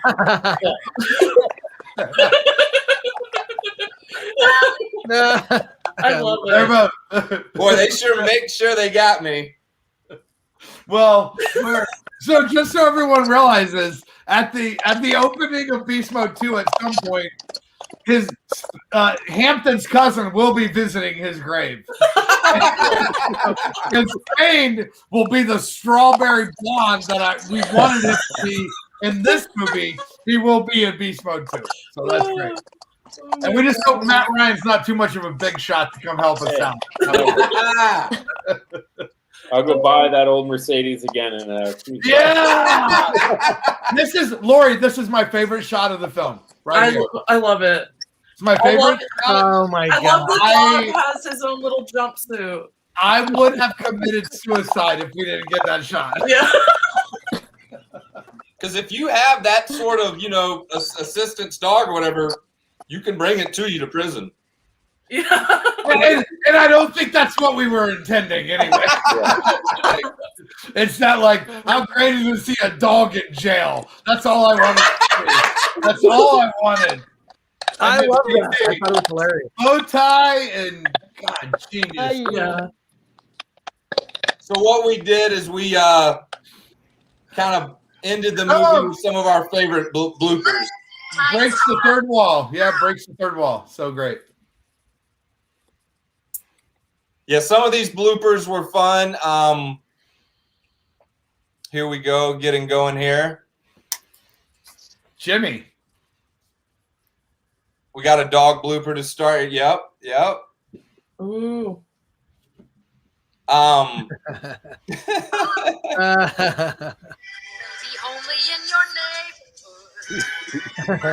people might be hearing Hooray for Hollywood. That's actually what we originally had it ending with, is Hooray for Hollywood from Doris Day.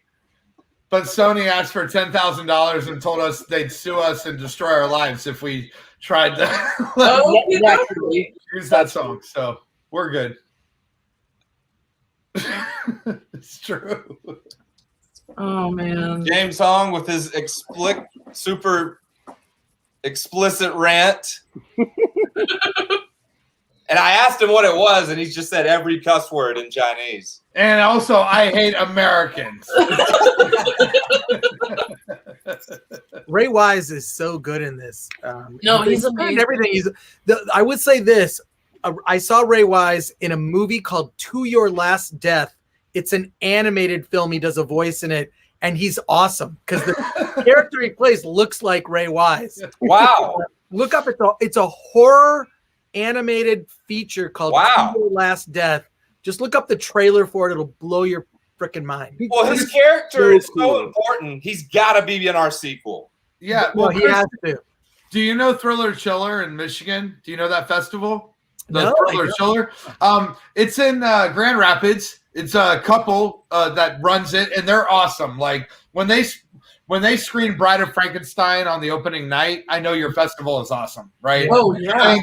So they included Beast Mode in it, and they had 2 other features in it with Ray Wise while we screened there. Wow. And he's all in. Like, I'm like, God, Ray is like he's in Twin Peaks again in everything he does.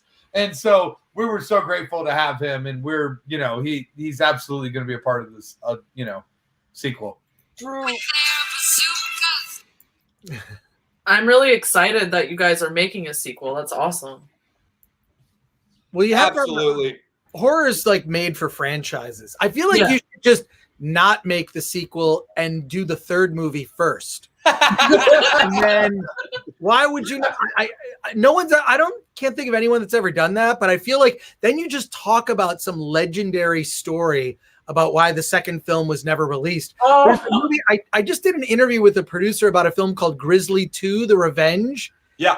And I don't know if you know the history of that movie. It's been on a shelf for like over 30 years. Yeah, about 30 years. Wow. They shot it in the 80s, and then it never got released. And like George Clooney's in it, and like Charlie Sheen. Yeah, I think they shot it in 87 Oh or my 88. gosh. Wow. It's crazy. And so I interviewed the woman who was the producer on the film, and it's nuts, like why that film never got released. I feel like you could create a legend about Beast Mode 2 and just make Beast Mode 3. Why not go to the 3rd movie?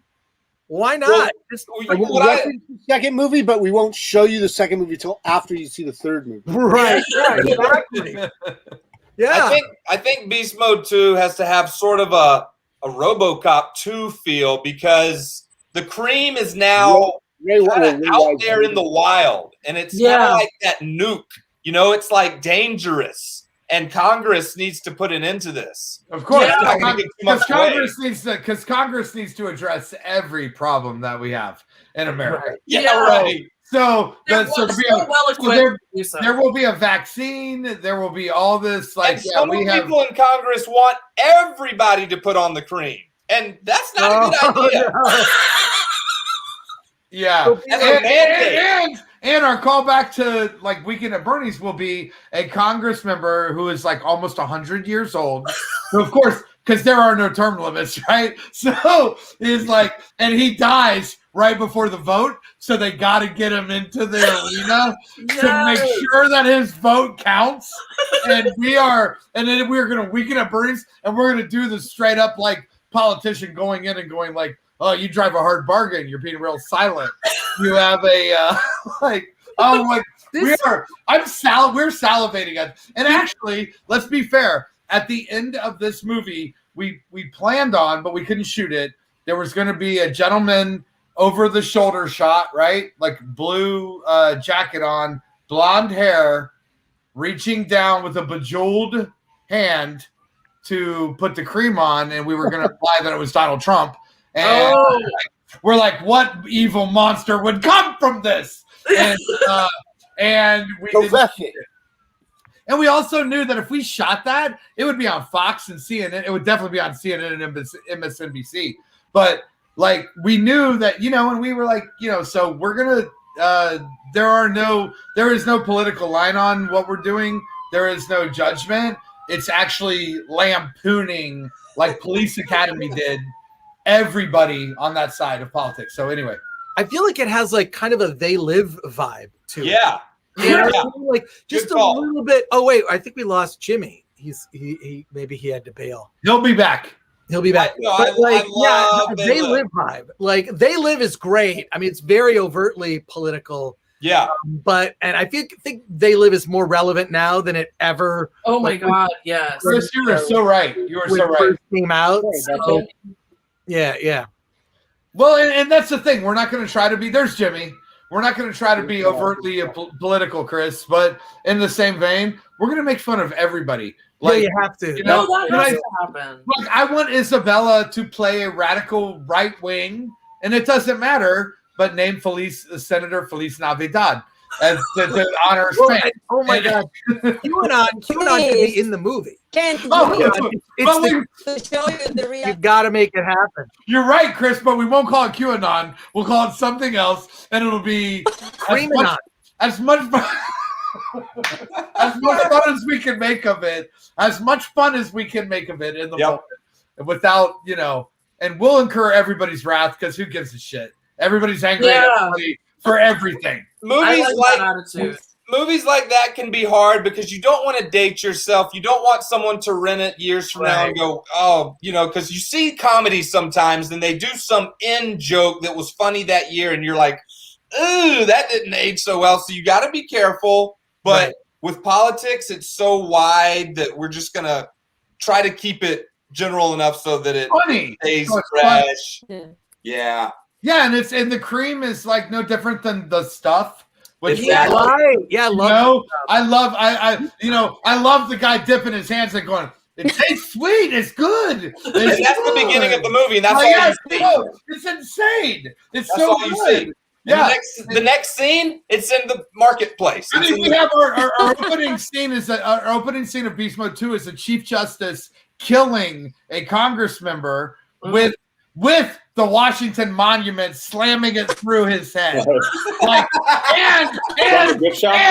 stabbing it into the wall in the state that person is like representing, and then we're gonna go from there. So you could even have a disgraced ex-president no longer on social media, right?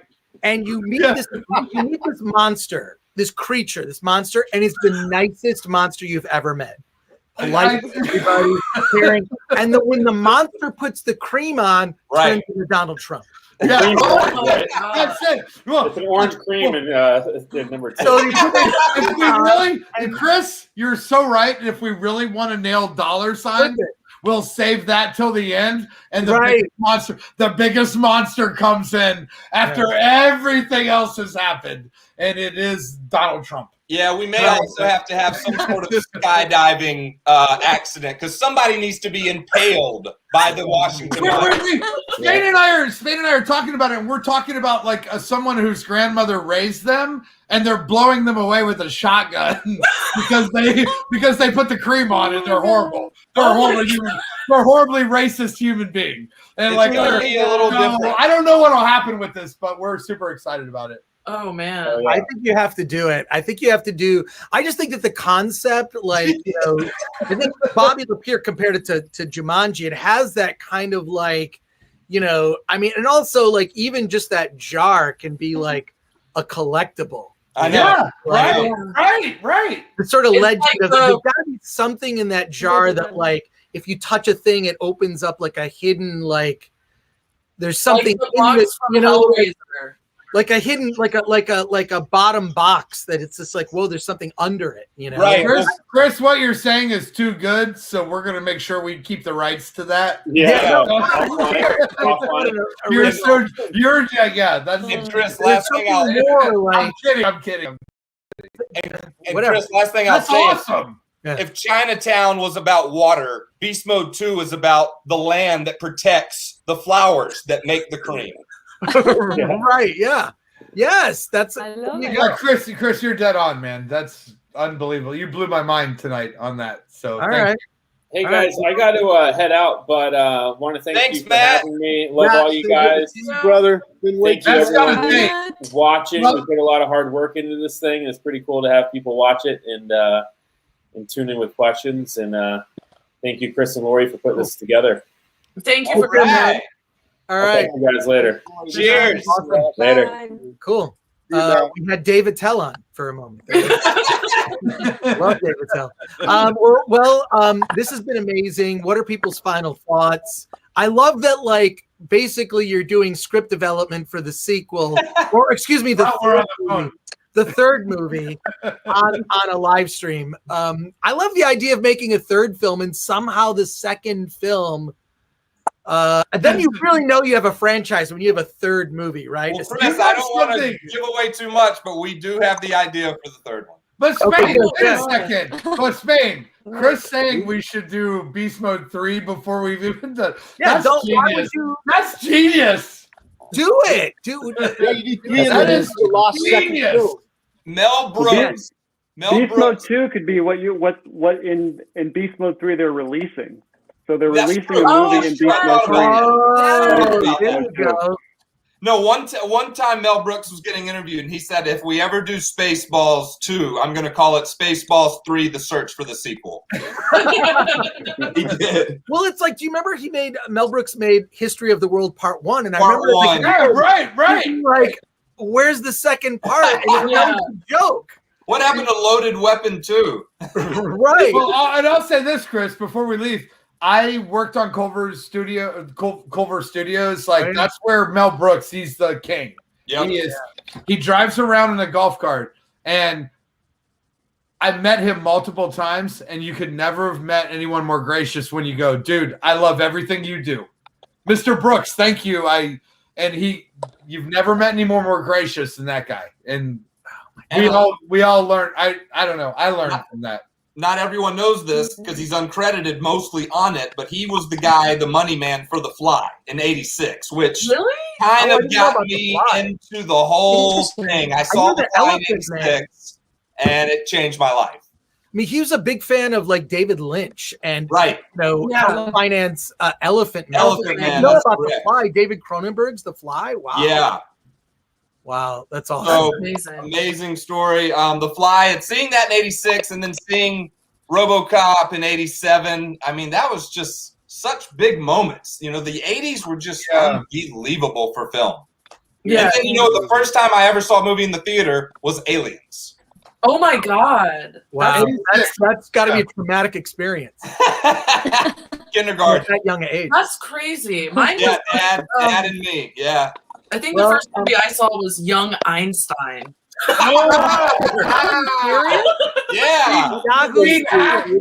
So amazing in that movie. Yeah. Wow. I saw that in the theater as a kid, and I just was like, "What the hell is Am that?" I watching? All right, so we'll end with this. We'll bookend with this. Lori, did you see Weekend at Bernie's 2 in the theater? Yes. All right. Wow. Lori's legit. That's Lori is legit. You guys are awesome. You Thank saw you. 2 in the theater. You're okay with me, I just want to know what happened to Weekend at Bernie's 3. dude. I know. Chris has been talking Jimmy. about that. You're in it, and we're making it. Yeah, can I write this movie? I just didn't know it because I was dead. What a blast, Chris! Thank you for having us, my friend. thank you. Chris and Lori. Thank Thank you, Lori. Thank Thank you for all you. your support. Thank you, everybody. I Thank you, will everybody. say it was a miserable experience. Thank you. I expected that from you. Thank you. No, this was a blast. And when you do, we need to do another watch party for one of your other films or Yeah. the third Beast Mode movie. We have to do it. This is awesome. Come back next week. We have a surprise watch party next week. Oh, Some really amazing ones coming up. Thank you, everybody that was on the live stream tonight. This was truly a blast. And Jimmy, so great after seeing you after so many years. And I hope that we get back to festivals. I'm going to say it's going to be 2022 at this point, but Yeah. I think I so. can't wait. I can't wait to get back to it. Thank you, everybody, and thank you for watching and all your comments, your great We comments. love Film Threat. Thank And, you. Yeah, we love you too. Bye. Thank you. We All right. love everybody. Take care, Love all everybody. Talk to you soon. Bye. Later. Bye. Bye. Bye. Ciao. Bye, everybody. Peace.